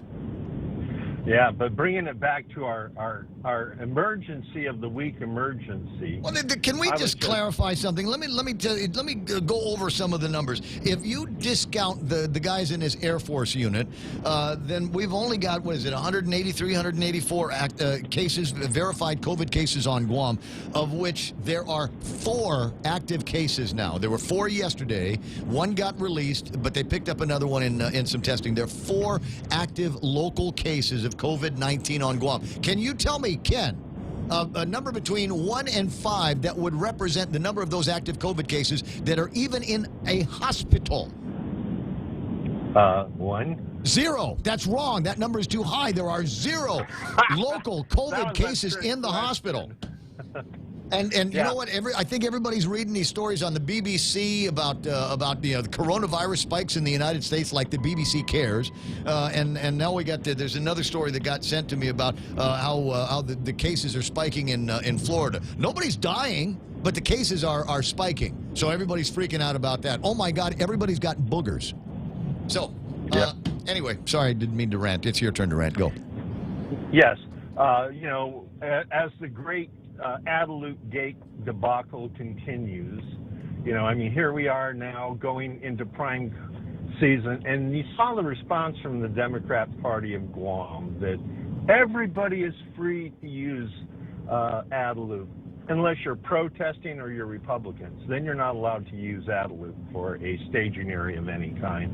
And I thought that was bad enough, but then the fact that the government is leasing at $85,000 a year 2 vehicles to transport His Majesty and Her Majesty around our massive island, I mean, as if her BMW wasn't good enough. You know what I mean? Let's put this in perspective. Right now, we're trying to do distance learning for our kids. Wait a second. What perspective are you talking about? There's never been perspective and balance in this town. I know, but I'm going to try, and I have to try, because what they are spending a year would buy 300 laptops for DOE that could be issued to kids who don't have access to technology at their homes, because now we're going to a different model. We're going to try to do more distance learning and things like that for our high school and middle school kids, but they don't have, a lot of them don't have access to the technology because most of their parents are working in 2 or 3 jobs just to put food on the table and a roof over their head. So instead of spending, now altogether, that's going to be $400,000 just for this term. $400,000 would buy over 1,000 laptops. They could be distributed to our children, and they all claimed that children were the most important thing, but how are they showing it? Instead of providing educational tools to the children, they're providing luxury vehicles that are going to drive all the way from Tamuning to Adelup twice a day. Ken, you're being too hard on the administration here, Ken. I think here's the thing: is we've got all these children, we've got all these young people on Guam. Ken, damn it, they need somebody to look up to. And they're not going to be able to look up to somebody if they're driving around in what a K car or something like that, or just a car that you could probably buy for $25,000. They're not going to look up to that. I could buy one of those. I want to be just like the people that can own $65,000 cars. I want to be just like the people who don't have to worry about washing the cars and the tires are shiny every day. Have you noticed that they shine every day? That's what these kids. They don't need an education. They need heroes, Ken. Well, I don't know how to respond to that because their heroes have clay feet. I mean, what we're looking at basically is the pork barrel culture just extending and extending and extending, and pretty soon what's going to come is the hard reality that they can't kick the can any further down the road. They all ran promising to deal with the government's finances, reduce the debt, streamline, and they've done the exact opposite. And every single day during this budget process, they're all riding unicorns sprinkled with fairy dust because they're all acting as if nothing happened. They're all asking for the same amount of money or more. The governor's budget has inflated from $867 million to $1.3 billion at a time the government of Guam's revenues have shrunk considerably, and yet not a single one of the public hearings I've watched has anybody testified to how they plan to address 2021. You don't want to know. I told you already. We don't need a public hearing for this. What's going to happen is at some point somebody's Ed Burns going to try to make a withdrawal over at the bank, and the bank's going to say there's your NSF, and then the caca is going to hit the fan, and the business people on Guam are going to be left in the unfavorable position of having to pass along, I'm sure, another 1% increase in the business privilege tax. That is going to be the go-to. And don't forget, one of the other things that's going to be happening in the next year, 9 or 10 months or so. Don't we have another increase in the minimum wage that's going to be coming up? Yes, we do. Yeah, we're going to a new number, I think, in March of next year. But Adelup will suspend that. After all, it only affects the 60,000 people who work in the hotel industry. I mean, after all, if Adelup is going to hold on to that 1%, that 25% increase in the business privilege tax that they've inflicted on the people of Guam, because the businesses pass it through. And I want to make one thing clear. I've talked to a number of business people, and they are all struggling too. So for those people out there who think that if businesses get that tax break, they're going to keep it an extra profit, they have to understand businesses are struggling too, and they're trying to attract customers. They know that social media is ablaze with price comparisons because so many people are broke. And I literally, I got an alert from a friend of mine that told me where butter was on sale, And so when we planned our shopping, we made sure we hit that facility because butter was $1 cheaper a pound than at other stores. Okay, where was that? Wait. Now I got people going, where is he talking about? Where is it cheaper? It was cheaper at Payless. Okay. Normally, it's cheaper at Cost You Less, but this time it was cheaper at Payless. The alert went out, and we bought 8 pounds of butter, But you see, all the people are doing that. Everybody I know is, they're sending out alerts when they see, very, very important commodity goods on sale. Rice is on sale here, beef is on sale here. Business owners know that, and they know if they're going to survive, they have to address the needs of people who have gone 3 months without a paycheck. They know that people are price conscious like never before in the history of Guam. So if they get a break on the business privilege tax, those who fail to pass that savings on will be punished by the customers, and they know it. And also, there are a number of businesses out there that absorb that 5%, you know. So we're looking at two things that are taking place right now, and we have to wait until until. Yeah, we have to wait. We have to wait until the legislature comes to its senses. But I know that is a long shot. I wrote them off. I wrote them off a long time ago. I don't anticipate anything. The gutless legislature will do nothing. Yeah, that's why we need to replace most of them with new people. And you'll note I am not campaigning here. I am talking about the need that we need to get people with more common sense into the legislature and people that are more in touch with the people of Guam, because to me, 20,000 people out of a job is an emergency, not government employees who already have health care insurance. Amen. In fact, if we're going down that road, all the government employees have health care insurance. We need to address the 75% of the people who don't have health care insurance. That would have been a more credible emergency. Yeah, but that ain't their voting block, so it ain't going to happen. Anyway, 8:33, Ken, I appreciate it. Could you do me a favor and zap me a copy of the letter that you got from the Department of, the Democratic Party of Guam? Did they actually send you a response? No, they send a response to the Post, who sent it to me for comment. So I'll forward you that response. Yeah, if you don't, because I'd like to. Because in the Post there's no snarkiness. I was looking for something from Carlo, and I'm kind of disappointed that it's not there. Well, they're getting a little smarter because they didn't snark in their comment. The Post comment is verbatim. Okay, all right. But you'll notice they didn't answer the question. You know, that seemed. You know, they didn't answer the question. Admit nothing, deny everything, and make counter accusations, and if you have to, invoke the ghost of Uncle Ricky. 8:34, I got to let you run because Mana's got headlines. Okay. All right, talk to you. That's the other governor, Ken Leon Guerrero, on the radio now. And is it time for headlines? Well, we'll take a break and then come back, and then it will be time for headlines. The Guam Visitors Bureau and Island Beautification Task Force invite you to come out and join the community on Saturday, June 27th, as we work together to beautify our island. Showtime is at 8 a.m. Let's take a moment to show our island pride, to get up and move towards building a better, safer Guam for our friends, families, and visitors. Learn how you can sign up for a beautification site or donate supplies at GuamVisitorsBureau.com and follow social media pages for updates. Special thanks to the stations of Choice Broadcasting. Becoming a homeowner can be a scary process, but it doesn't have to be, especially if you have the right guidance. Break through your fears and go to a real estate professional that will ensure a higher chance of success. That person is Lolita Kamet of RE/MAX Diamond Realty. Lolita also specializes in commercial leasing, land sales, local residential sales leasing, and military and corporate relocation. Don't be afraid. Call Lolita Kamet from RE/MAX Diamond Realty at 688-6743. That's 688-6743. 8:35. According to Smug Wimp, the word is pronounced pergola. Pergola. However, it is referring to something different than what I was talking about. And what is this pergola you speak of? It's so to put it in context, I'll use it in a sentence. My dog Shigalosis coughed up some pergola this morning.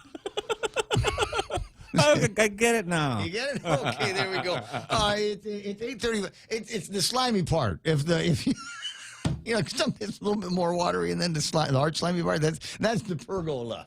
There we go. Thank you. You're welcome. You're welcome. It is actually time for our last look at what's that? Are you ready? You've been looking at your WhatsApp, haven't you? Turn on the microphone. What are you getting on the WhatsApp? What's interesting? Well, I'm getting from different people a lot of upset over this memo that was issued. The memo that was issued, is there going to be, because your sources are anonymous at this point, will there be another anonymous letter? I don't know. Do you suppose? Going off to the governor. But if there is an anonymous letter, feel free to send it our way. We'll be happy to share it. Thank you very much. Tonya Toby says, any ex-employee told me they had received a notice, including them and their immediate family, as well as everybody else in restriction. So any ex-employees, the military, the Guard, etc., are being banned from going to dine in any of the restaurants and bars. Out of an abundance of caution, as they say. For details on these kinds of things, over to the Guam Daily Post. Right now with news from the Guam Daily Post, here's Mana Silva Tyron.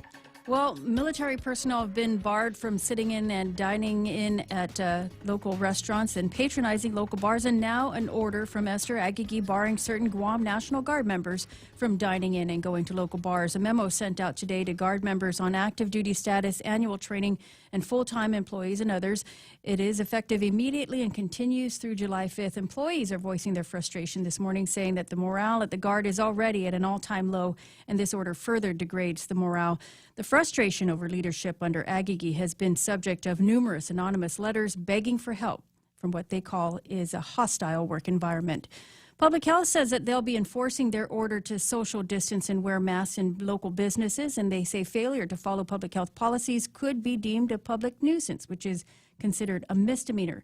They put out that warning in particular to local businesses as a number of restrictions are being lifted. Public Health also says it will exercise its authority to inspect public and private places to verify adherence to their policy. The island's tourism industry is set to reopen on July 1st, and GVB will be working to entice travelers to come this way.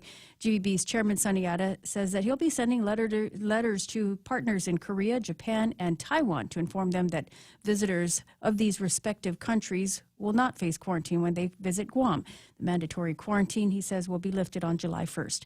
And those are your headlines from the Guam Daily Post. For more on these stories, pick up a copy of the Guam Daily Post or log on to their website at postguam.com. Don't slip on the pergola on the way out. You're an idiot. Thanks very much. Thanks for pointing at my frailties. Thanks, Montesilva Tyron, with the big news, the big headline news here this morning, portions of the program. And this part here brought to you by the guys over at iConnect. iConnect time is 8:38 in the morning. Swing by an iConnect. They got one over at the Micronesia Mall. Goodies, gizmos, and great plans for you and your family available. You want information before you go? Call 888-8888. Half a day, this is Carl from APL Guam. Here at APL, our expertise and extensive network can help you grow your business and reach out to more markets. As a responsible carrier, APL is also committed to a sustainable future. Whether it's protecting the environment or investing our efforts in giving back to the community, our dedicated team in Guam and on the U.S. mainland are here to support you. Call 588-4651 or visit apl.com. I got from the WhatsApp, the radio station WhatsApp, 988-5874, maybe the best idea of all time. They're talking about putting the pergola back there and tiling this, and I got some water blasting on the walls that I got to do before I put some primer paint down, and then before I start painting. And I'm going to paint now in South American colors.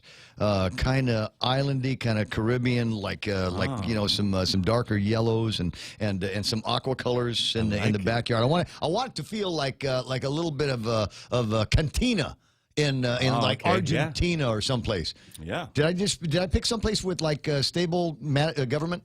Yeah, kind of. Okay, not like Venezuela or any place like that. I think Argentina was what I was shooting for. Yeah. Okay, Nicaragua. I don't know. Probably not. I want people to be able to feel like a junta could begin at any moment while they're outside with my barbecue. But Bill Mayfield suggests that I get an outdoor garden shower. Oh. Right? Yeah. Oh, I can see. What do you think, Mana? What do you mean, ew? Wait, is this for like people to shower outside in the garden? Yeah. Yeah. Yeah. Just make So sure that you have a shower curtain. No, there's nothing that neighbors haven't never seen before. But I could see the thing, going up here, a pipe, and we'll get some I don't know, pallets or something like that. Put a little privacy there, and then you've around it, we can put some palms and some. I'm thinking ginger plants. Oh yeah, right, teas and things like that. Nice ginger and flowers have that kind of surround the shower and whatever it's paradise. Yes. Oh yeah, I can imagine the first time you're taking a shower and you're butt naked and there's a snake.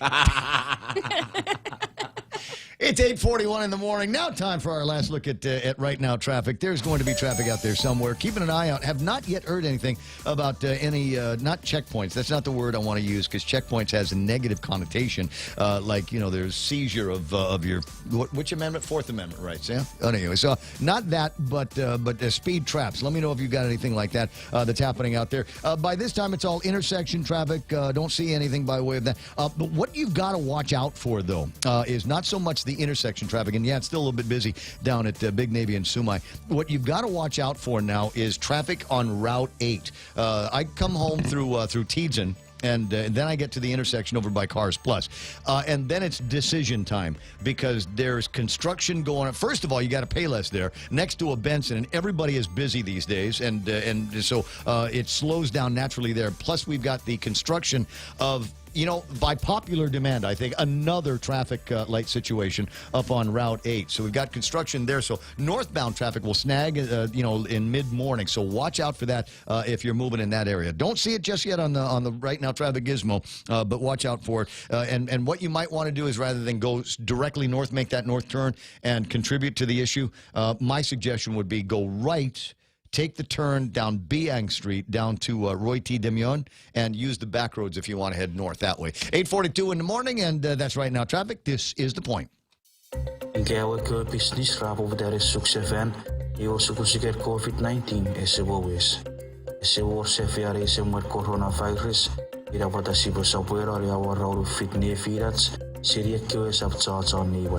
Sibo sabuerari vesives puri report kisi Me at Sibo Rosits Nirike Sidesin Ikapesepes Serimun. Sibo Revisats Arabikisi Rotsudan is a coronavirus. Retitsikere Poros, the Curry Uriget AM.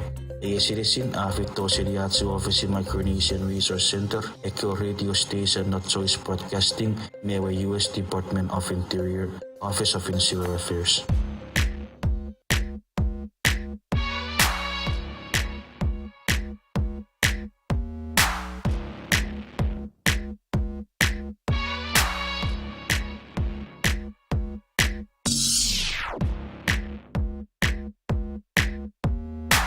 That's interesting. For absolutely no reason. Tony Uggan is writing, John Anonic, or Ananich, however you want to pronounce it, my senator, the leader we need. Just totally unprompted. I don't know, Tony, I don't know where that comes from. Should I charge somebody for that? The rate card's not set yet, but at some point, we got to start charging for all the advertising and the free plugs that we get around here. Smug says no restaurant doxing, please. That's what it's called. We learned that word a couple of years ago out of Washington D.C. Doxing is you take somebody's private information and put it out there unverified, and unfortunately that's what's happening on WhatsApp, and I'm sure it's happening on other social media. I've got a copy of it. Obviously it's made its way to my WhatsApp. I will not be sharing it. It's an unverified list of businesses that are alleged to have been visited by members of these Air Force teams. This Air Force unit that has been part of the headlines, and it's not just our headlines. I mean, this is nationwide, worldwide. Guam is back in the news now because of these Air Force guys and the number of COVID cases that they've got, and so we'll talk about that a little bit more. But if you've got that in yours, try not to be a good Samaritan and pass it along like it's news. It's unverified at this point. There's probably a leak over at Public Health and Social Services. I'm going to wait until it is verified, until it is official, and can be part of the actual news process. Because if it's not, what's going to happen to these businesses? They're going to get hung for dogs is what's going to happen, and they don't need that, considering now the shrinking number of people that are allowed to dine in and hit the bars. Cannot dine in anymore. If you wear a uniform of the military of any kind, forget it. And unverified, but reliable source says that they heard that from NEX employees, that they are likewise going to be banned from dining and being able to go and hit the bars. The bars have been closed for how many months now? And then they were allowed to open, but only at 50% capacity, and with all of the additional mitigation deals that you've got to do. So, yeah, let's not make it any worse on these local businesses and their local employees, right? So just let it die in your inbox, and don't be passing that stuff around. Very close, very personal friend, actual relative is my buddy Jim Martinez from the Guam Contractors Association, and there are concerns now, concerns being expressed by Jim Moylan, as a matter of fact. He has written a letter to the President of the United States of America, who is set to make another executive order that could have an impact on the construction activity on Guam. I got Brother James Martinez on the line this morning. Help me talk about this. Good morning, morning, James. Hey, good morning, Ray. How you doing? I'm doing just fine. How about yourself? Never better, living the dream. Thanks for asking. I was kind of alarmed when I read a little bit of a story that our mutual friend Juan Carlos Benitez had sent around, that the president is entertaining another executive order that could embargo any further participation in a number of business categories that we desperately need here on Guam, including the H-2B foreign employees. That's correct. I believe that's Proclamation 10014, something like that, which is equivalent to an executive order. Yeah. But yeah, that's going to definitely have a adverse impact on our contractors here. We're already struggling for a workforce, and even as much as we train our local workforce, we still don't have enough on island that would accommodate especially with the military buildup and construction projects that are currently going on. And then we've got other commercial projects that have yet to be completed, including the Don Quixote retail market. They just completed the Tubaki Hotel, and there's other projects that are ongoing but have yet to be completed. And the other impact would be on our residential housing. Yeah, that's been ongoing even prior to COVID-19 because of lack of a workforce that have actually shifted over to the military projects, and so they were cannibalizing workers from smaller contractors who build or specialize in residential housing. No. So, yeah, it's really a difficult time for us, and now with this proclamation or this executive order, that certainly is going to even make that adverse effect even worse. Senator Moylan is suggesting that perhaps we find a way to get a carve-out for Guam and the Northern Mariana Islands. Is it possible something like that can be transmitted through allies that we have in Congress, Washington, D.C., and in fact even in the White House? Is it possible that there could be a set-aside for Guam and the Marianas? Is anybody outside of Jim pondering that? I think we've got several letters coming out from the Guam Chamber and others, including ourselves, to the president, and we've probably copied our delegate for Guam, Congressman Michael Nicholas, and probably even those at Joint Region Marianas and Naval Facilities Engineering Command. Yeah, because it would have a huge impact. That letter writing is going to be, but it certainly is going to be a start. Yeah. Maybe it might be worth. Well, I don't know. It's not like the old days where you just bundle up a bunch of the usual suspects, put you on a plane to D.C. and start a door knocking tour. It's a little bit more difficult to do it that way. Yeah, it's a little more difficult at this time. Yeah. Yeah. So it's going to have to be done with letter writing. Maybe some furious Zoom campaigns that are going to be going on. But just it's been a while that you and I have talked, and I do see that there are some construction activities going on here on Guam. So it's not a complete standstill. Notwithstanding, access to H-2B foreign workers, we are still getting things done around here. And notwithstanding any of the effects of COVID, I still drive down the street and see guys working with cinder blocks and concrete and wood. Mm-hmm. It's still happening. Yeah, it is. And in fact, it was even during the lockdown. We had companies that were still actively engaged in doing work, especially on the Department of Defense project. Mm-hmm. So those things you don't readily see because they're inside the fence, and they probably also locked down the base during that period. But there was definitely activity going on even during that time. Now, we talk about construction and the time that it takes to get somebody to be skilled enough in construction to be able to earn a decent wage. What in your estimation, what do we still need to do in this day and age to get more young people interested in what's going on in contracting and being able to work outside with your hands?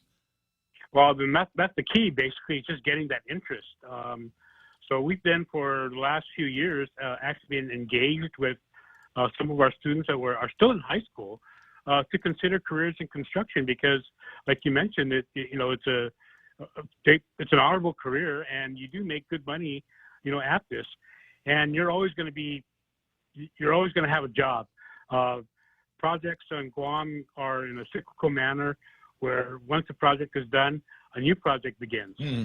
And so with the shortages also in the U.S., our workers here can choose to move off island to continue on that career path.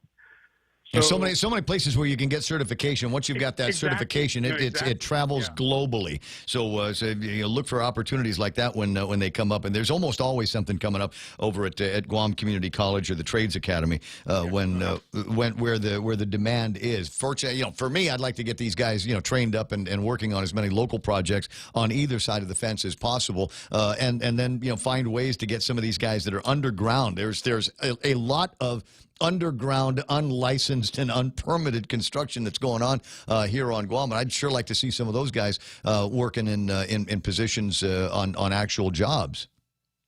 That's correct, and so those, although you see that going around, these are guys that are already working for major companies, but then they do side work on the weekend, so to speak.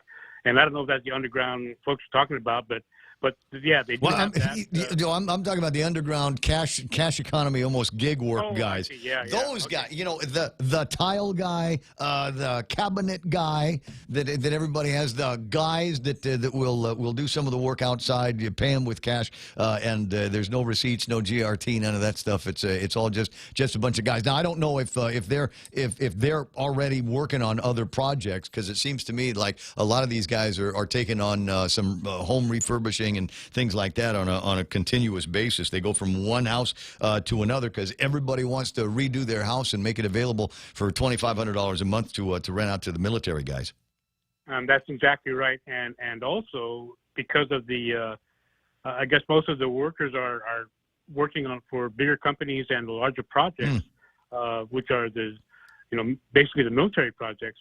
It's really hard to find a contractor that's available to do home renovations and extensions and stuff like that, let alone build a whole house, a whole new house. Yep.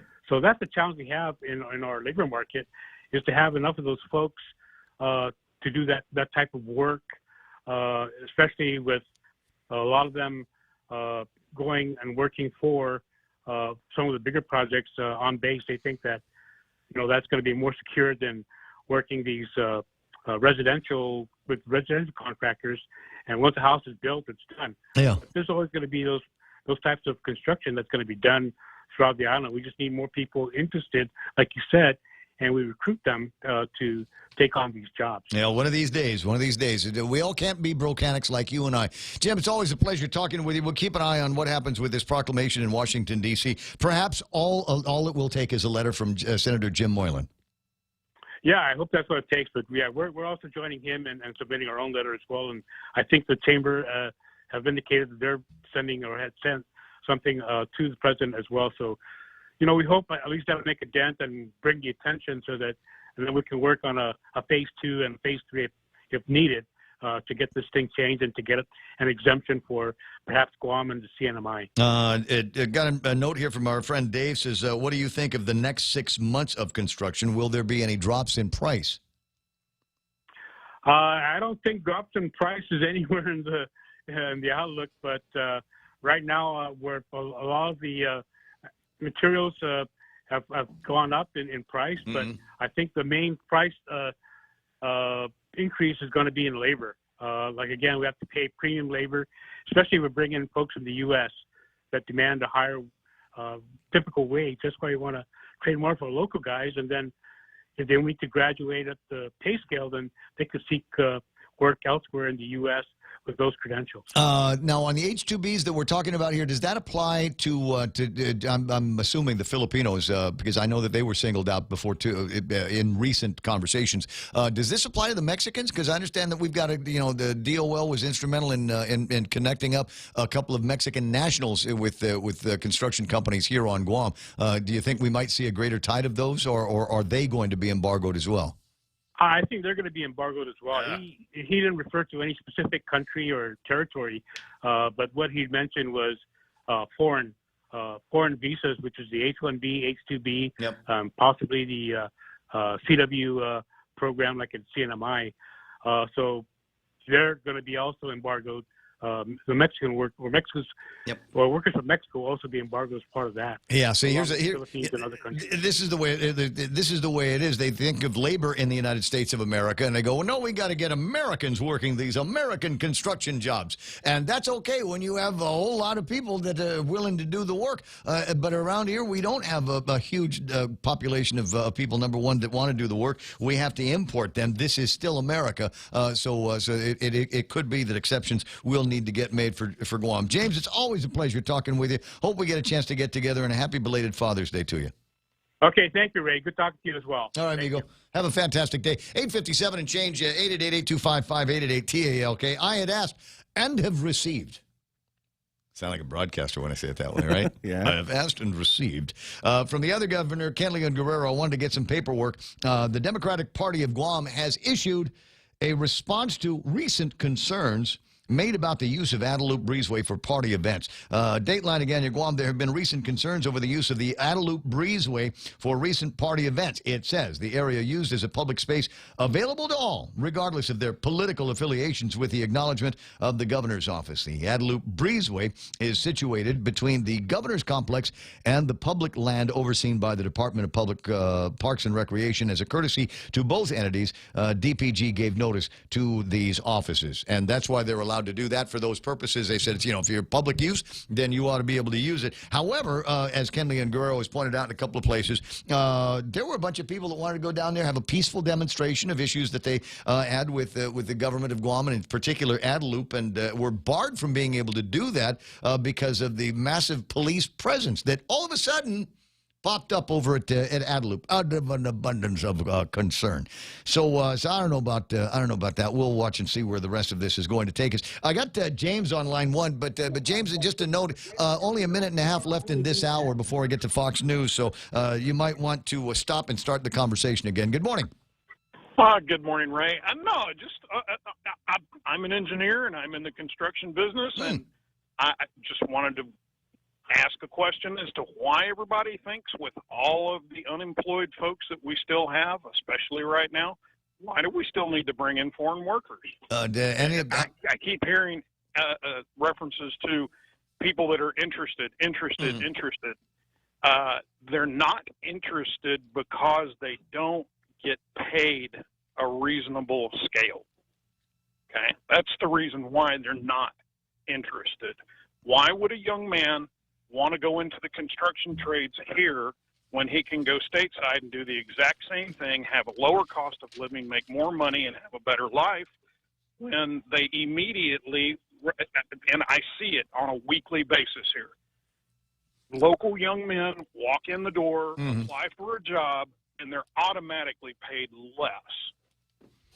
Well, they're paid less because if they can get a foreign contract worker for less, then who do you think they're going to try to bring in? A foreign contract worker, or are they going to try to hire somebody locally and have to invest some? Yes, there's some time for training, apprenticeship, et cetera, but the pay don't go up. Tell you what, I'm gonna put you on hold here because I got to jump into Fox News. We'll continue the conversation on the other side. It's 9 a.m. We're KUSG Aganya. This is The Point. Sarah, Fox News. A procedural vote expected tomorrow in the Senate on a Republican plan for police reform, but there is not much support for it. We can and we must work with each other and craft a bill that can actually pass the Senate. We plead with Leader McConnell and the better angels of the American nature. Don't score political points.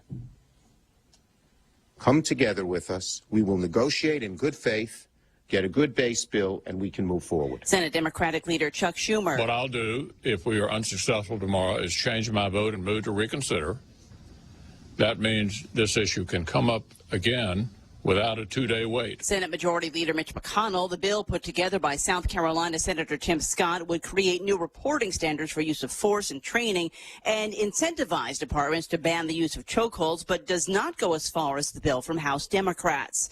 President Trump spending most of today in Arizona. This afternoon, he toured part of the border wall. My administration has done more than any administration in history to secure our southern border. Our border has never been more secure.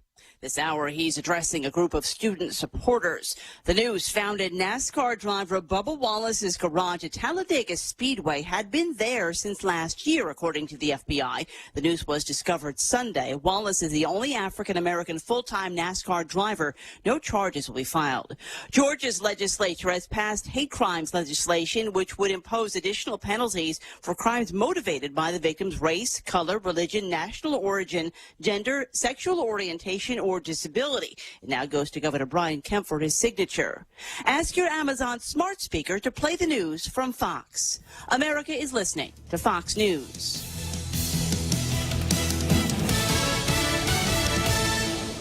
The Guam Visitors Bureau and Island Beautification Task Force invite you to come out and join the community on Saturday, June 27th, as we work together to beautify our island. Showtime is at 8 a.m. Let's take a moment to show our island pride, to get up and move towards building a better, safer Guam for our friends, families, and visitors. Learn how you can sign up for a beautification site or donate supplies at GuamVisitorsBureau.com and follow social media pages for updates. Special thanks to the stations of Choice Broadcasting. The Extra Point with Jerry Roberts of Guam Training. Hi, I'm Jerry Roberts, and every day on The Ray Gibson Show, I get to comment on the incredibly diverse, fun, challenging, sometimes frustrating, often exciting, but always interesting world of work.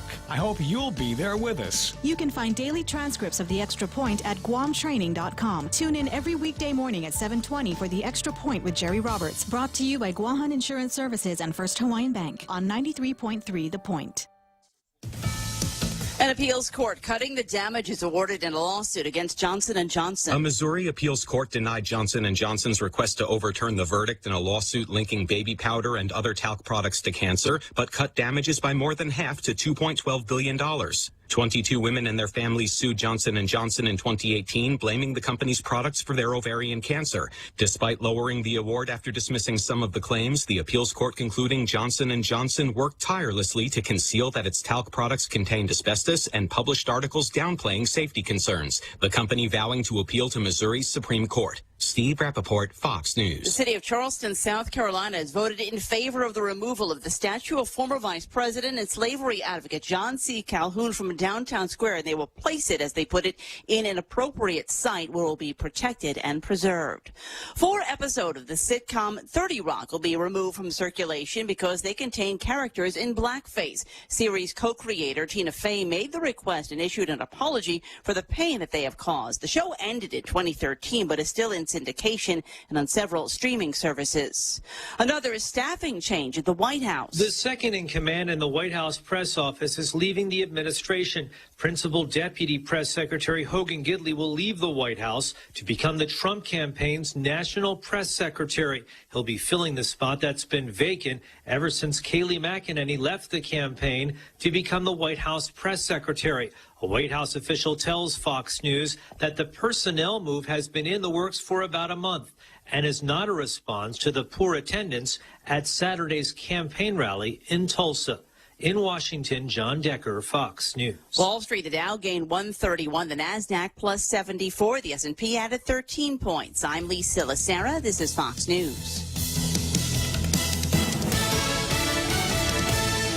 Becoming a homeowner can be a scary process, but it doesn't have to be, especially if you have the right guidance. Break through your fears and go to a real estate professional that will ensure a higher chance of success. That person is Lolita Camet of RE/MAX Diamond Realty. Lolita also specializes in commercial leasing, land sales, local residential sales leasing, and military and corporate relocation. Don't be afraid. Call Lolita Camet from RE/MAX Diamond Realty at 688-6743. That's 688-6743. You've got a job to do. Having the right equipment for the job is critical, and East West Rental has the exact tools you need. Get it done faster with the right stuff, whether it's landscaping tools, concrete tools, lifts, trucks, lights, generators, trench boxes, welders, tents, tables, and chairs. They're here to help you tackle any project you're working on, big or small. Open Monday to Saturday, 7 to 5, closed Sundays. Find what you're looking for at East West Rental Center in Upper Tumont, or call 646-1463. 6 after 9 o'clock. o'clock in the morning. It's the Ray Gibson Show.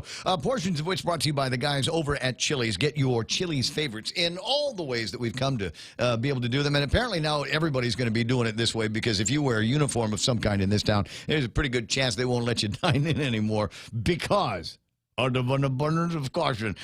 So you can deliver. You can have them deliver it to you from over at the Chili's place. You can go pick it up at the curbside. They've perfected that. And for those of us that are of the civilian nature, I guess we can go in and dine in by ourselves. It's true. It's true, right? You go in and say, where's everybody? Where's my bros from the guard? Oh, guard guys can't go in because Esther said.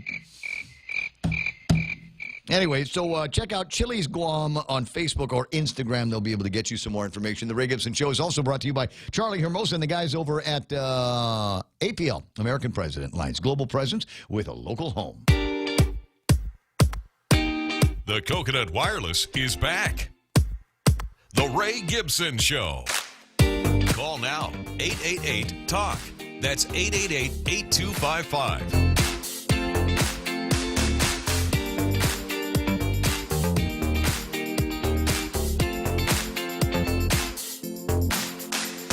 Couple of things before I get back to James. Remind me, I've got a couple of interesting, what do we call that, magistrate stories that I wanted to get to before we're all done today, and a couple of things on the Facebook Lives that I needed to cover, including the presence of cousin Tommy Barcinas, and I got Tony and Annette and Pinko Ada. Lynn is there, Bill Cruz, and Vince Duenas is online this morning. Cosendo reporting that he ate at Rotary Sushi last night.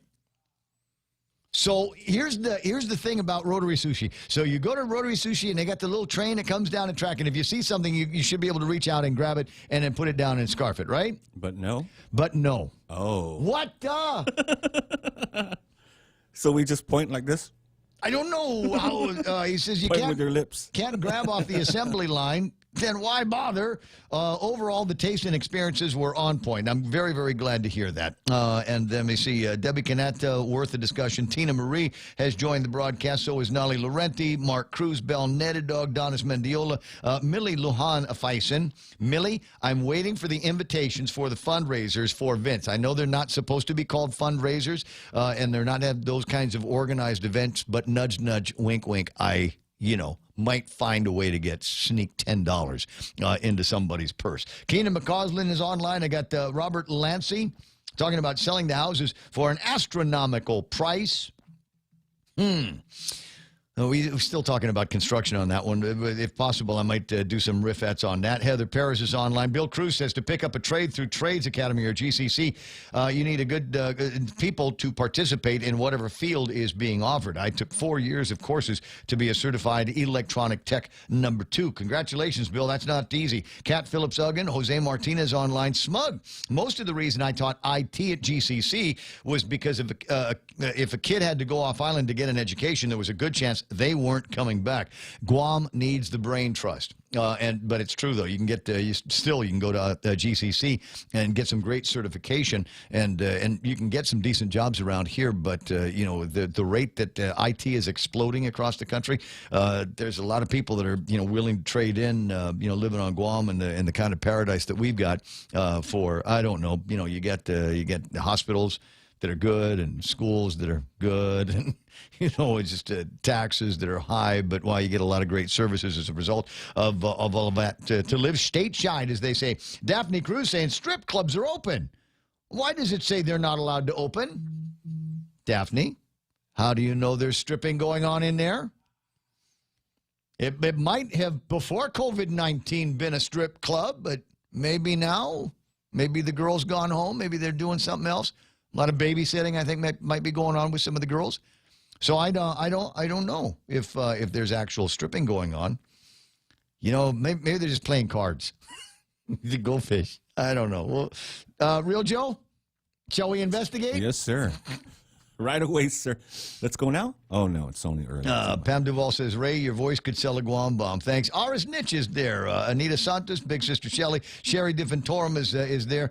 Pam says, then it's not Rotary Sushi, it's cafeteria sushi. Hey, I'm still going to find a way to get down there and support. I love those guys, and they've always been there for my family, and they got a new location, and I'm glad to hear the people are going, we'll get it back one of these days, people will come to their senses, and we'll be able to reach over at a rotary sushi and grab the golden plate. Ah, the golden plate.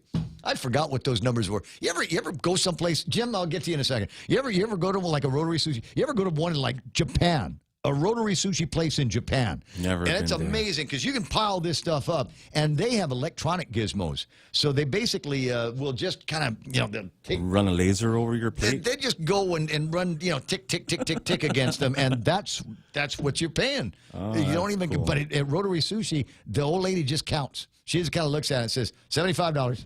You want to do that again? 10 green ones, 10 red ones. $75. Got it all in my head, long time. 9:11 in the morning. And to James's point, before I bring him up, apply now. And you can go to the American Job Center and apply for these positions. 1 year experience for a carpenter could get you, let's call that $30,000 a year. Cement mason, $28,000 a year. Electricians with 2 years experience. That looks like $36,000 a year, right? Is that I'm doing the math right? About the same thing for heavy equipment mechanics and heavy equipment operators. It's about $32,000 a year for that kind of work. Now you can compare that if you want to with what they might be making in the States, but there are different factors that go into the wage determinations. Are there not, James? Oh, of course, Ray. Yeah. An electrician in California is going to be making $25,000 a year more than pretty much any place else in the state. Wait a second. No. Make that clear what everybody heard, because it's a cell phone conversation, right? They could be making $25,000 a year more than what somebody would be making as an electrician here on Guam. And that, is $36,000. So as I say, a lot of factors will go into it, and some will say that these numbers here for local employees are kept artificially low because you can get cheaper experience from H-2B guys. Well, look, every company has their own business model and what works for them. I have not renewed or brought in a contract employee in 7 years. And I only have one contract employee left, and quite frankly, I keep renewing him because he's been with me for 17 years. Cool. I think I owe it to him. And he's an outstanding employee, of course. But okay, yeah. And what works for one company may not work for another company. Like I said, our business models are all different. But if you sit down and I've heard all of the back and forth, and I've heard all of the rhetoric at the legislature and Department of Labor, and, if you sit down and you look at it, what it costs to continually bring in these contract employees and the renewals and the plus, everything that goes along with it. And then the fact is that it could change at any time. You never know from 1 year to the next. Am I going to be able to? Look at the CNMI. Oh, nope, sorry, we're not going to do this anymore. Everybody's got to leave. Yep. Everyone's got to be repatriated. And if 70% plus of your workforce is a contract employee that you don't know whether you're going to have from year to year, talk about being on pins and needles all the time. That's the way I feel about Real Joe Cruz, by the way. How do I feel about Real Joe Cruz? No, I said that's how I feel about Real Joe. Oh, okay. Well, hey, Ray, just between you and me, I think Real Joe's pretty okay. I think you should keep him around for a while. He's achieved the level of adequate. Yeah. I'm messing, Joe. But no, there are. Okay, I'll give you a really good example. Mm-hmm. And this is not the first one, seriously not the first one, and it definitely won't be the last one. But, young folks just coming out of high school, looking at going in to take, tech classes and different things like that, they have, God bless their little hearts, they haven't learned how to play the game yet, and sometimes they're too honest. I had a young lady that came in, and she said, "Oh, well, I'm thinking about, being an electrician." Yeah. And I said, "Hey, that's great. We need more ladies in the field." And I said, "Okay, so, I'm asking the general, pre-employment questions. Well, so what are your plans for the future?" well, I think I'm gonna go to Washington, and I'm gonna go to tech school, you know. And she said, but I just like to get a job working for a construction company for a year or two to save up some money and get down some of the basics. Cool. And then that way, I said, okay, well, you know, I've been known to help certain people go stateside for training and certifications and help pay for that. And I said, so is that something? She said, no, when I get there, after I graduate, I won't be coming back. And she's honest. She's upfront about the fact that she's probably going to end up somewhere in California, or I believe she said she had some relatives in Nevada. It's every parent's nightmare is you get these kids, and we picked out a pretty nice place in the world to raise them, and they're going to get the high school diploma, go off to college, and maybe the next time I see them is if I fly them out for a funeral, somebody's getting married, and that's it, and then they fly back out. Yeah, because a construction electrician here on Guam, $30,000 to $40,000 with some experience, and if they've been with somebody for a couple of years, you can't even get somebody to sit down and put in an application and a decent resume stateside for a construction electrician for less than $60K. And can you imagine how much demand that there is on the stateside side? There are a lot of guys that they're nomads. They just go from one place to another. Every year or so, someplace in the Gulf Coast gets smashed by a hurricane and needs to get rebuilt. And so there's always a magnet for these guys going out there. No doubt about it. No doubt about it. If we've got to find a way to get people interested, but the surveys come up and the contractors answer the surveys, goes to the Department of Labor, I believe, and then at the end of all of this, the numbers are not all substantially different than they were a few years ago. And I'll get another example. Another young man that I interviewed about 6 months ago, who did work for me for about 4 months. Mm. And during that 4 months, he was so good that I wrote him a letter of recommendation. He's actually at a welding school in Seattle right now. He's going to graduate from his welding school, in about 14 months, and he's already got offers to go to work for big pipeline companies making $100K a year. Man. Yeah. Certified high-pressure pipe welder. 24 months of school. He's going to walk onto the job site for, I believe the company that contacted me said like $91,000 a year to start. Now, being a high pressure, I'm sorry, welder, I'm sorry. Can I just tell you what was on my mind when I graduated from high school? 18 years old, something like that. Never even a factor. I wanted to go to military. I wanted to fly helicopters.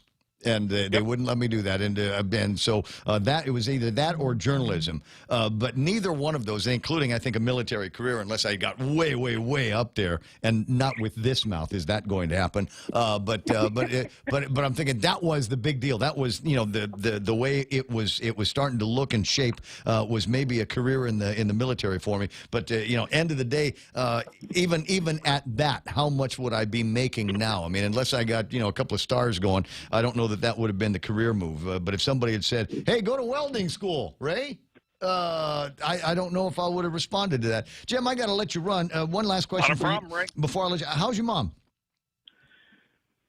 We're maintaining. Okay. Yeah, she's doing good, and I've been successful at making sure she doesn't have to get out and possibly get exposed, and she's feeling real good. She hasn't had any sniffles or anything, so we're doing all right. All right, I'm glad to hear that. Keep it up.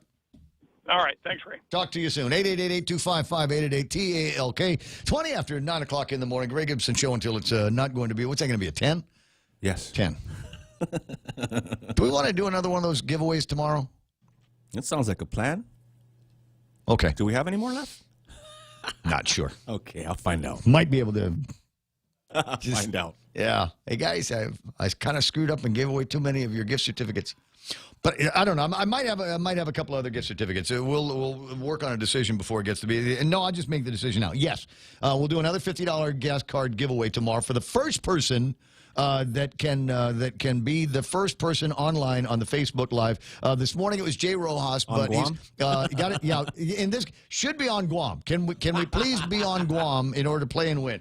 Mostly because I'm too lazy to put a stamp on an envelope and send it out. Because I want to protect the mailman from being COVID-19. Now they're not on the same list, right? They're because they wear a uniform and they work for the federal government. Is it possible that they could also be targets of the bedwetters out there that say, out of an abundance of caution, no military and now no guard, and I don't have it verified, but they say no NEX employees will be allowed to dine in or go to bars here on Guam. You just get to a point where you go, okay, I give up. Here's my business license. All right. I appreciate, the opportunity to try to do some business here on Guam and provide, some decent goods and services to the people. But I don't know. I can't get over the government of Guam-ness of Guam. You just go, really? We shuttered our doors back in March. And can you finally let us open up at 50% capacity with all kinds of new rules and regulations? And now, just as we've got some green shoots, I'm planting grass at the house because I got a couple of spots. Too much bush cutting, a lot of rocks. So I pulled everything out and I put down some grass seed that I got from Benson. And there's little green shoots just now starting to come out. And that dog that Ismail gave me likes to scratch at these green shoots. Anybody want a dog? Just saying. And it's exactly the same. So you get these businesses that have been shuttered for months, and they see finally these green shoots of opportunity, and then, bang! Here comes the do-gooders and the bedwetters scratching at the dirt, pulling out those green shoots. I tell you what, there's some restaurants and bars here. I wouldn't blame you one bit if you just went and started mailing back your business licenses. I tried. We did everything that we could. We brought on people, and then you raised the minimum wage, so I couldn't bring on as many employees, and then you forced us to shut down. And now we've got this. The only people that have any money on Guam are the military. The Gov Guam guys. Gov Guam people, right? I don't know how much they're going out. But we got Gov Guam people that have got some money. There's a few people in the private sector that were deemed essential. But a lot of the private sector guys, even if they were deemed essential, there's so many people that have had to take a cut in pay or loss of hours out there that this margin is very thin. This is what I make. This is what I owe. This is what I make. This is what I owe. And so they can't see a whole lot of discretionary spending. Did you not see the pictures of GPO that I put up this morning? Place is open there. Everybody's open for business in there. But not a whole lot of people doing a whole lot of shopping. So I would not blame any of you guys if you just said, screw it. I tried, but couldn't get over coronavirus, and the way this is being handled is just about killing me. So what's the deal? Is it just because a bunch of guys have got COVID-19? As far as I know, none of them have dropped dead. They're all okay. Everybody, the status is, as pointed out by the Department of Public Health and Social Services, their status is stable. Okay. Well, now we got them isolated. We're doing contact tracing. What did they come in contact with Navy guys? Did they come in contact with the Air Force guys? Other Air Force guys? Did they come into contact with Marines? Incidentally, nothing kills Marines. Bullets kill Marines. COVID-19 ain't going to kill a Marine. Ask Bob Klitsky. Oh, by the way, Bob Klitsky said something about you. I'd said that you'd achieve the level of... Oh, he said something probably even better. He said, hooray for the RJC. Oh. RJC, real Joe Cruz. Thank you, Judge. All right. So that's, but it is one of those things that scares the hell out of me. You're going to get into it. You're going to ride your bike, and you're going to crack your head open. Somebody's going to run over you. And there's nobody around here that knows how to do your job because I suck as a manager. But it's not. Everybody's got the same thing. What, am I going to hire somebody? to stand down, to get training and stand down in case something happens to real job. I don't know. So 9:25 in the morning. As I just wanted to get through all of that. The latest outrage now comes from Esther Aggie over at the Guard, and a memo that went out this morning that now has a number of members of a bunch of different parts of the Guard and Reserve biting through their BDUs. The order is applicable. This is no dining in and no bars, applicable to all full-time staff assigned to the Guam National Guard. This includes service members on AGR, annual training, ADOS, and MPA, which Real Joe is going to look up and find out what that means, state active duty status, dual status technicians, and Title V employees. Dependents and military and civilian employees are highly encouraged to adhere to this order. If your service member has to suffer, then everybody in the family has to suffer as well. Wow. That's the Army way. Wow. Army. 9:26 in the morning. I don't know. There are times where I'm glad I'm a civilian and I don't have to put up with that kind of thing. 888-825-888-TALK is there. Chung Lee is online. Troy Torres is on. What do we got here? Jay is saying, highly doubt Japan, Korea, or Taiwan, being such big countries, will listen to a Guam letter asking them to adjust their COVID-19 procedures. It's just wishful thinking. What? Just a letter? But what if it was signed by Governor Lilian Guerrero? Wouldn't that make a difference? Isn't that big enough? Could we PC shame them and say it's from the first openly gay lieutenant governor? Sorry, openly bald lieutenant governor. Can we PC shame those guys? Otherwise, we'll cancel Japan. That's what's going to happen. Bill Cruz say Norma at DMV Weights and Measures are supposed to enforce it, but yes, heavy equipment supposed to travel on Route 1 on lane number 2. Okay, thanks. Sanchez is back online. Neat's talking about cars, trucks that drive like regular cars. And Jess Limtiaco talking about market forces. Thank you very much. I'm familiar. Jennifer Poshnitger is online. There it is. Norma Akfaji asking me, like to mention that I think these lawmakers should make a law that all truck drivers, including buses, should stay and keep on the right side of the lanes. Do not pass because nowadays these truck drivers are passing cars, even go faster than the cars. I've seen that. And unfortunately, they go so fast I can't see which trucking company they work for.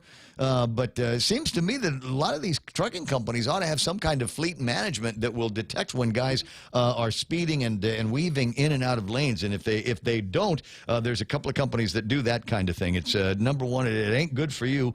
Someday somebody going to get themselves into a big accident, and then you won't be able to afford insurance on any of your other cars. So I'd start working on some of that stuff. Where are we? 9:28. I have not yet had a chance to really develop the conversation here, and I don't know that today is the right day to do it, but I do want to kind of get a start on it. There's a story. Why it's not page one everywhere, I don't know. But there's a story about people see me lick my fingers, and they're going, ooh, COVID-19, you're going to die. Don't shake Ray Gibson's hand because he likes to lick his mouth. How else do you turn pages? How's that Daily Post taste? Good? Gofmangi pare. It's Gofmangi. GVB to key tourist markets. No quarantine, no testing upon arrival. And you might be wondering where Ray Gibson is going to land on this particular issue. Good. That's where I'm landing. No quarantine, no testing upon arrival. This is going to be this is another green shoot. This is another glimmer of hope. That there is somebody doing some thinking. Sonny and the guys, and I'm sure that there must have been some kind of bureaucratic judo that had to take place, because I guarantee there were bedwetters going, no, we have to quarantine. No, we have to test everybody as they come in. Oh, the second wave. My God, haven't you read the articles about the spikes? Macris, if you're listening. There's a couple of stories that have been passed on that everybody just absolutely horrified at the peak in the speaking in numbers coming out of Florida. And I said, I know a guy in Florida. He's a doctor. And let's see what they've got to say. As far as I know, the governor of the state ain't backing down. He's like, you're going to get sick? Get sick. Hurry up. Hurry up and get sick and get it over with. So we got to open Disneyland, for heaven's sakes. Disney World and all of the other theme parks that they've got around there. But this is it. People are going to disagree with me. They're going to say, that's it. I am calling death to Guam. Because I am all for opening up the airport with no quarantines and no testing upon arrival. And that's okay. We can have the argument. We can have the debate. And you know, I'll keep going back to you know, just the numbers that we're looking at. Yeah, people are dying because they've got coronavirus on top of some of the other things that they have. The vast majority, the vast majority of people that are getting coronavirus aren't dying. And you take a look at our own numbers. What are we up to? Over 200 if you include 225. If you include the Air Force guys. If every single one of those Air Force guys needed hospitalization, every single one of them would be able to get a bed. Every single one of them would have access to a ventilator and a doctor and a couple of sexy nurses to help them out. I had to put that in there just to make sure you're listening. Thank you. You're welcome. Welcome. So let's not get all freaked out about things, guys. Keep everything into perspective and don't let them tell you to be afraid all the time. Would you, please? So we got that. There are going to be some people that are, as I said, going to be bedwetters about it. And we're just going to have to get used to them and hold their hand through all of these processes and tell them everything is going to be okay. It's all right. You know, I'm going to wrap you up in your happy blanket. Was that you remember in that movie the Tom Cruise alien movie War of the Worlds? Yeah. You remember what's the thing that they got to do with the little girl to make her calm her down? To calm her down? I forget. Do you remember the thing? Called. There's yeah, a thing. That's what we're gonna have to do. We're gonna have to learn that particular method to calm down all the bedwetters out there. We'll do that thing and wrap you up. We'll put you in the wubby in the blanket. Yeah, the wubbies. This is small talk portion of the program. This way, you just get my random thoughts on a variety of topics and issues out here.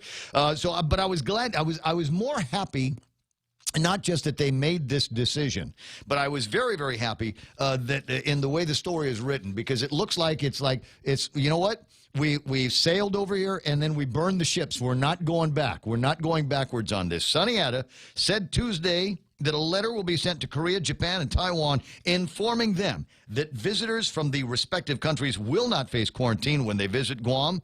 So the letters are going out. Letters are out. So if we renege on this, we got egg on our face when Japan and Korea and Taiwan.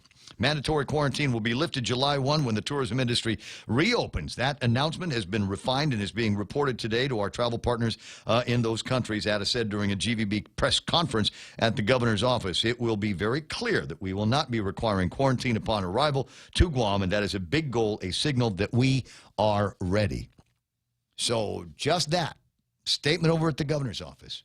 Bedwetters, shh, we'll get to you later. Let Sonny talk now. Saying that's a good thing. Now, there are some that have got issues with that to a degree. Not necessarily that we're opening things up, but there seems to be, we're favoring Japan and Korea and Taiwan. But what about some of the other places? Does this lifting of the quarantine also apply to domestic locations? Could somebody fly in? Anybody? Let's say, for an example, that the strip joints do open again. And we need to get more girls from Portland, which is where they're all from. Everybody knows this. It's like Oregon is like ground zero, right? Yeah. I heard. H2B strippers. So we need to bring in more from Portland, Seattle area. Could they fly in right now without quarantine? After July 1st, would they be able to fly in without quarantine or testing? I mean, for COVID-19. So it's 9:35, and you got to listen fast because you never know. One of them is just going, phew. Did you hear what he said? That's why I should do this every once in a while. That's why every program that we do here since the very beginning is on YouTube. Everything that we've done on this program since February of 2 years ago is on YouTube. All the Bob Klitsky shows are likewise on YouTube. So if you ever need to go backwards and maybe as a proud resident of the state of Oregon going, we're not stripper capital of the world. Read a book. It's true. But anyway, if you need to go, what did he say? Did he really say that? Then you can go to YouTube, search for Ray Gibson Show. Not the Ray Gibson, because I'm not that pretentious, but just Ray Gibson Show. And don't stop until you get something that looks like the screen that we've got in front of you right now. And like I said, you can go back to on anything. Now, I think with YouTube, you can do the same thing on Facebook Live as well. But I think on YouTube, they only have the last 2 hours of the show, and then the first 2 hours get ingested. Or it might be reversed. I'm not 100% sure. It's been a while since I've checked. But that's the thing, is we're video on demand since forever on YouTube, and will be until they start charging for the privilege. 888-825-5888-TAL. Is that my doctor? That's Doc Mac. That's my Dr. Macris. And you might be going, boy, you talk to Dr. Macris a lot. Well, there's a lot of COVID stuff that comes up a lot. But let me just get this clarified. Is it also your understanding, Doc, that Oregon is the stripper capital of the United States? I've been through Oregon, and I think a lot of strippers came from there to Guam. But I'm not an expert in that. Maybe in other places. Well, we'll conduct some research. What about in Florida? I mean, if you go to the gentleman's places in Florida, do you ask where the girls come from? They say Oregon? You know what? I have inspected the places around here, and only in Tampa are they worth walking into. But that's a topic for another day. Now, I think you're interested in it. There's a couple things I need to talk about. One is the Korean testing, as far as I know, costs about $400 to get a translated copy. So this is from yesterday's discussion, which maybe makes it impossible for people to come in unless the price comes down. Yeah. I wanted to get that out regarding tourists. So I mean, if we said that you needed a test before you came to Guam, we'd add that $400 to the price of the ticket, hotel accommodations, car rentals, and that might push us out of the means for many of the tourists that we've seen coming from there in years past. Right. I was in the process of emailing a doctor in Korea, I know, to find out the current price. But now I'll bring you up to the situation in Florida, and then I wanted to discuss the Air Force guys. Well, yeah, because I'm seeing people that are telling me that we've got to keep the borders closed. My God, look what's happening in Florida. Over 100,000 new cases, almost 3,000 new cases a day in Florida, and the governor is looking the other way. And we're not going to be lifting any of we're not going to be adding to the restrictions. We're not going backwards on this. And I take a great deal of comfort in that, because my doctor friend lives in Florida and seems to be okay with everything as long as folks are wearing their masks. Well, yes, we are. I mean, we spread out our staff in the office so that because we did have some COVID positives come in. I started hydroxychloroquine last week, preparing for my trip to Costa Rica, which is about the same dose as the prophylactic dose that's recommended. And I think one reason the governor's not coming down hard is because local municipalities some of them are demanding masks inside and keeping, instead of moving up to 75%, they're keeping the numbers lower. He's leaving it to the local authorities. Yeah. But the people don't care. Right now, this is America, and Americans will not tolerate this anymore. And that's he knows the psychology, and the police would never be able to contain them. So, looking at demonstrations where they did nothing, riots and they did nothing, why are they going to otherwise bother Americans just doing their best to, respect each other's distance, but, start arresting people because they didn't wear a mask or because there was one or two more people in an establishment? Well, so we got a note yesterday from Dom DeNorsi over at the place. We're talking about the public nuisance and now if I read this, and according to Bob Klitsky, it looks like my read is correct. If I fail to adhere to mandatory use of face masks while in public, I will be declared a public nuisance and be charged with a misdemeanor. I don't know what to say about that. I think there's people who interpret, if you say I can't wear it for a medical reason and you ask, it's a HIPAA violation, and you are allowed not to wear a mask, kind of accommodating a handicap situation. I don't know. Maybe that's Guam's interpretation. I don't know. I don't know that anybody has challenged something like that. I think there's a lot of people that just go with the flow on it. You know me though, so I might actually say something like that. According to my Dr. Macris, I have a precondition that makes it unhealthy for me to wear a mask. And when the guy says, "What precondition is that, Mr. Gibson?" I'll say, "You are now violating my HIPAA rights." Well, that's true, but also if a mask gives you anxiety, you are dropping your immune system because your anxiety raises your cortisol level. And again, it's when you get outbreaks of fever blisters on your mouth from stress, it's because of that same phenomenon. So people who develop anxiety or claustrophobia or breathing problem, or that young lady you had last week with the nasal stuffiness, if it bothers her, they should not wear it because it really doesn't do that great a job. It just kind of reduces the numbers. So then I want to talk about the Air Force guys. Oh yeah. Well, I mean, we can go right to that. I get that these guys need to be in isolation. I'm annoyed that there are a bunch of people that the first reaction is burn them. The pitchfork and torch crowds wants to go up there, and our reaction as hospitable people should be, "Are you okay? Have you eaten yet? And can I bring you something to eat while you're in your isolation," as opposed to the pitchforks and the fire crowd. Well, Ray, I don't know if you know, but I put 28 years in the military. I retired. I came to Guam with the military, and up until 2012, I was still, doing active duty when I retired. Yeah. What I think you're seeing is what you do to shame is you get unit shame. So if some airman or whatever break the rule, then the entire group suffers because of it, and that makes the group discipline each other. So I think because this ongoing coronavirus issue will be around for years, when the commands say you have to stay in your hotel or you cannot, go to bars or what have you, they mean it. And they can go after these 21 guys, but it's more effective to go after just restrict everybody because everyone says, we're suffering because of you. We don't want to make our comrades suffer. And that's, I think, part of the message they're putting out. You think that's it? I think that's part of it. I think it's kind of we did it. You do it if people break the rules. If somebody goes and gets drunk and gets in a fight, guess what?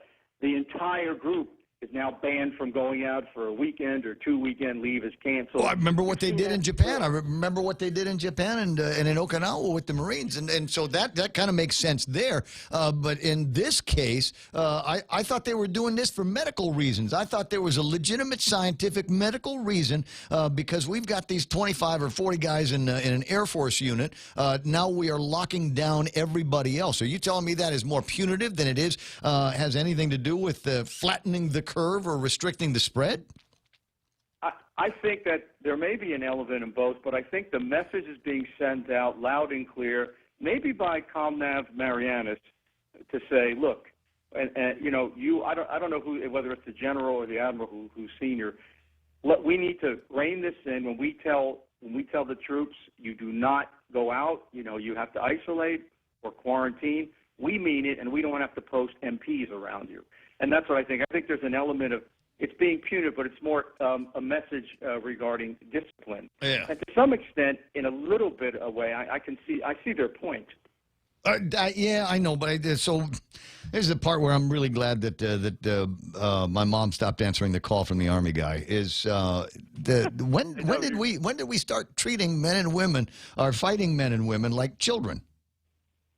And that's ever since they enlisted. There are children often when they enlisted. They become men after they train. Yeah, I suppose, but we're talking about in some cases adults that ought to be able to make some decent decisions, and if they screw up, then you face the man. But I don't know why, because I've screwed up. I mean, this sounds like a plot of that movie, the Kubrick movie about the kids in boot camp. You got the one guy that's a screw up, and he gets beaten up with locks in socks.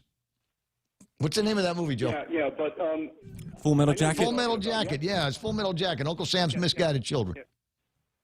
You see, but it's so politically sensitive on Guam that the commands, I guess, have to react in a way that will make Adeluk feel as if they, Adelup will make a big deal of it if they don't do any discipline. They can say, look, this is what we're doing, and then the guard just followed suit because that's, I guess, what the guard does.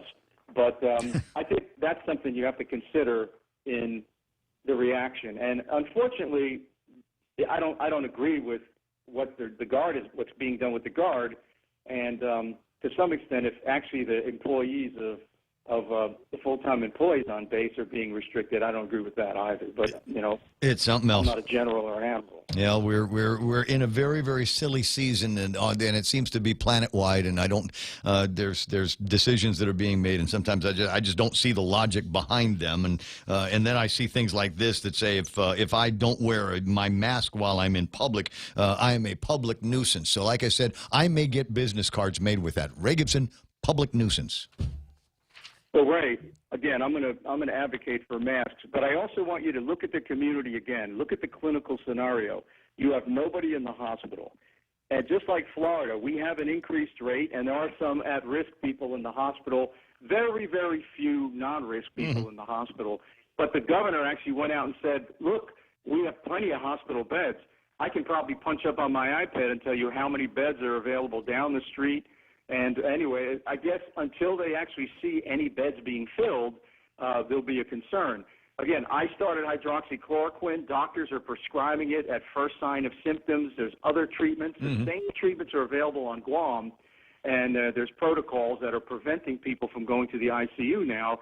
And, the doctors on Guam read the same stuff I do, and the meds are sitting, no magical medications. Most of them are sitting right in the pharmacies on Guam.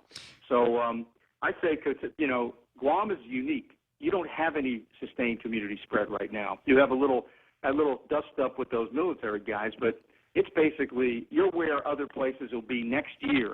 And I think it's time to take advantage of that. Amen to that. Amen to that. Well, as usual, the end of the conversation is one of those, wow, wish you were here at a lot of different levels. Doc, have a terrific day, and thanks for helping me keep things in perspective. Thank you. I'm going on a jog. Go on a jog. Have a good time. 888-825-888-TALK. And more to the point of the question, the stripper capital of the United States of America, the origin for all of them. And where is it? Eddie Cruz says Anchorage is the stripper capital, and that is where most strippers from Guam are recruited. I'm not sure why. That should be some kind of a census question. Oh, my God. Census. Crap, the guy came to the house over the weekend, and I told him now wasn't a good time to do the census. And he said, well, just call, and we'll reschedule. I haven't called and rescheduled yet. I know. I told him the same thing. My mom said, don't be mean. They're just doing their job. I don't mind. Wow, could you just leave me the form? Me and the dog will fill it out? Because that's us. That's me and the dog. That's all we're talking about here. Okay, all right, we'll work on it. We'll work on that, and then I'll talk to the census people about including that in the deal. It's at 9:48 in the morning. I'm supposed to do a break now that I should have done 14 minutes ago, but iConnect time here is 9:48 in the morning. 888-8255 is my number. Their number is 888-8888. I give you that to save you some time. You got some questions about some plans. It's possible they can make those changes for you if they're required right there on the phone. So start with that. If you absolutely positively want to look somebody in the eye, then do that over at the iConnect at the Micronesia Mall. The Guam Visitors Bureau and Island Beautification Task Force invite you to come out and join the community on Saturday, June 27, as we work together to beautify our island. Showtime is at 8 a.m. Let's take a moment to show our island pride, to get up and move towards building a better, safer Guam for our friends, families, and visitors. Learn how you can sign up for a beautification site or donate supplies at GuamVisitorsBureau.com and follow social media pages for updates. Special thanks to the stations of Choice Broadcasting. With a click of a mouse, your dream to visit museums in Europe is now within reach. Your son has time to learn to play the uke, and your daughter's geometry homework no longer scares you both. Despite our challenges, we still need to keep living, keep learning, and keep dreaming. GTA wants you to know that we're in this together. If it's distance learning, working from home, or connecting with family and friends, we'll keep you connected to your world and your dreams. Connect with us at gta.net. Call us at 644-4482 or visit us on Facebook. Dreams start at home. We start with you. Nice. Chris Bacino says he'll print my cards. Ray Gibson, public nuisance. That's sweet. Oh, but it really sounds nice, doesn't it? It sounds like a professional title. It does. It does. Public News. We get stickers made for that. Wow. How are you going to enforce that? How will you enforce that? What does it say again? Where's the paperwork? Failure to adhere to mandatory use of face mask. All right, I'll use it. Wipe my butt with it. And that's a use, isn't it? So I will wear. You want me to wear a face mask? I'll pin it over here, like a badge of cowardice. That's what I'll do. There's a part of me that really wants to say, "Come and get me, just come and get me." Let me be the first. Let me be the first. And then I just think, everybody else, the drug dealers, get off. The drug dealers, right? The cops arrest them, throw them in jail, and then they go see Sokola or somebody over at the courthouse. Oh, you can go. You can go. What's that? Gibson, no mask? Straight to jail. Straight to, we may not even have a trial. We may not even have you public nuisance, right? You get a bunch of guys running around at 10 o'clock in the morning drunk. Cops go get them. There's a story here. Wonder what's going to happen to this guy. I wonder if he will be treated like the public nuisance he is, or will he get off because maybe he had a mask on him when it happened. June 22, 2:16 in the afternoon. Officer Putris responds to a public drunkenness complaint at MTM Market in Mungmung. Other officers responded. At the time, the officer saw a male individual attired in a gray shirt, red shorts, sitting in the building parking stalls near the roadway along East O'Brien Drive. He had refused to identify himself, had slurred an incoherent speech, and bloodshot and watery eyes. The officer smelled the moderate odor of an alcoholic beverage on his person. He had refused to get up when asked by the officers, refused to leave the premises when asked by the business owners. The male had been bothering customers in the market and the laundromat area there. He had been told to leave by employees of the building, but he refused. He refused. That doesn't say anything about masks. When he finally stood, he failed to maintain his balance, and the officers had to assist him to prevent him falling. He finally identified himself as Under Arias Oso Otoko. As he continued to stand, he had to lean up against the building. Thank God they made it out of concrete. I know the building. You get a couple of drunk guys who push that thing right over. He also almost fell. And while at Central Precinct Command, he urinated on himself at least 2 times. It sounds... Oh, well. That's it. So criminal trespassing is a petty misdemeanor. Public drunkenness is a violation.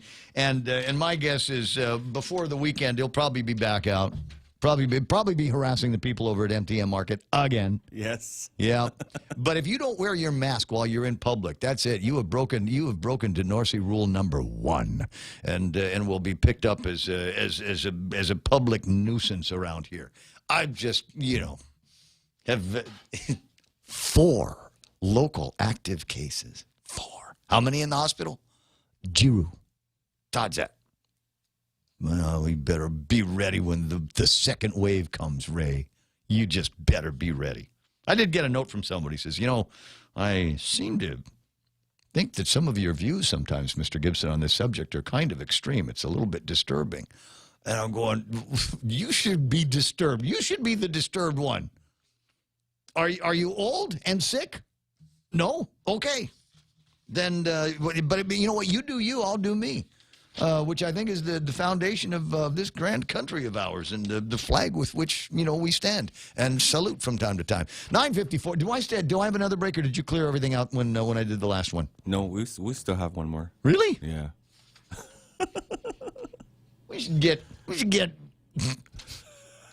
We should make a new rule. Write it down. Okay, if I do a break anytime in the last 12 minutes of the show, just go ahead and just lump everything all in there. We just make it one long break. I think people could handle that kind of thing. Ukadu Kaduku. Thank you very much, Pam Duvall. Write that down. I like that line. Ukadu Kaduku. Didn't the legislature deny the executive branch the enforcement of matters like mandatory mask wearing? And I'd sent this to Bob last night, and Bob might riff on it this afternoon. He might have actual words on what's supposed to be happening when we start talking about this, what they can and can't charge me with a misdemeanor. Frankly, that was 2 or 3 protests ago, and I forgot. You'll forgive me for that. But Bob Klitsky's has memorized the Guam Code annotated, and should be able to get you some chapter and verse on it today. His initial ruling was a definite maybe. I'd sent him the guidance. By my read, this makes mask wearing mandatory for individuals in public, a la communist California. What does the judge think? And he says a definite maybe. So he might have something for you on that today. It is also possible. You like it when every once in a while I just make my voice real loud? And I just get really excited about something. It is also possible that it is going to be an interesting press to meet here today. Don't look for anything exciting out of the PDN as usual, but in the Guam Daily Post, their editorial. Do I have it? Hold on, I gotta read the thing here. The editorial talks about thank you, Uncle Sam. Thank you, Uncle Sam, for the $1 billion bailout for Guam. I don't normally do this. But I got just enough time to take care of this. Towards the end, in fact, the end sentence in the editorial, we thought it worthy to say thank you after we've heard certain elected Guam officials make announcements about their efforts to get the economic assistance into the hands of Guam residents as if the money was Guam's own. Let's not forget the source of the more than $1 billion in financial assistance our island has received so far from the federal government comes from Uncle Sam. Thank you, Uncle Sam. I absolutely love the way they have picked up on something I was talking about yesterday. And because I hope it doesn't bore you, but I'm going to quote the great speaker Ben Pangilinan again. Don't salute with somebody else's cap. All you did was ministerial. There was a lot of work that went into it, and I'll grant you that. Dave Del Sol and his team over at the Department of Labor, all kinds of other people, they just busted hump to make the system work. But even that's coming from money that came from the CARES Act, right? That's all right. Don't worry. You don't have to run off just because the phone's going off. So there in my mind is thank you very much for that editorial. I appreciate the contribution, and I appreciate the common sense that goes along with that kind of thinking. 9:57, last break. I'll come back and wrap it up for fun. Is your company providing the best management practices to create a safe workplace? Injuries could cost you a great deal of financial stress. OSH Solutions offers safety training and consultation services including OSHA, USDOT Hazmat, CPR, and forklifts that meet or exceed expectations. They provide on-site consultation support to companies in construction and general industries. Safeguard your business with OSH Solutions today. Call 969-0734. As we stand up to coronavirus by standing back with social distancing, Bank Pacific reminds you that you can come to the bank without going to the bank. Use many of our other delivery platforms like online banking at bankpacific.com, accessing cash at our ATMs, shopping with our debit cards. For businesses, we have secure cash and check drop windows, and we are employing a new smarter mobile app with remote deposit capture in the next few weeks. We're all in this together, and together we will win. Bank Pacific. For others but branches, we place roots. Member FDIC. 9:59, and if I had time, I'll save this for tomorrow. There were other documentation came out of Dom Denorsi's place over at Public Health. All activities are approved. Any sport, other physical activity, professional or amateur sports, martial arts classes, instructions and demonstrations for commercial purposes or other practices, sports camps, etc., are all allowed now. But it says here, no organized competition, no tournaments, no leagues. What? Just another example. These people don't understand anything, and now they're showing off how little they understand about the world of sports. What? We can't have any kind of competition. That's what sports are, lady. Come on. There's going to be a timer. There's going to be something going on so that we can keep score. That's the whole point of it. For heaven's sakes, another example of the fact that those people don't live in the real world like you and I do. KUSG, I got you. 93.3. This is The Point. See you tomorrow. And 104.3 HD3. Hitting the trail. I'm Lisa Lacera, Fox News. President Trump spending much of today in the battleground state of Arizona, taking a shot at his likely November opponent, former Vice President Joe Biden. Today he's with Obama, President Obama. It only took him, how long, a year and a half to endorse him? What did it take, a year and a half to endorse him? Even after he won, he didn't endorse him for a long time.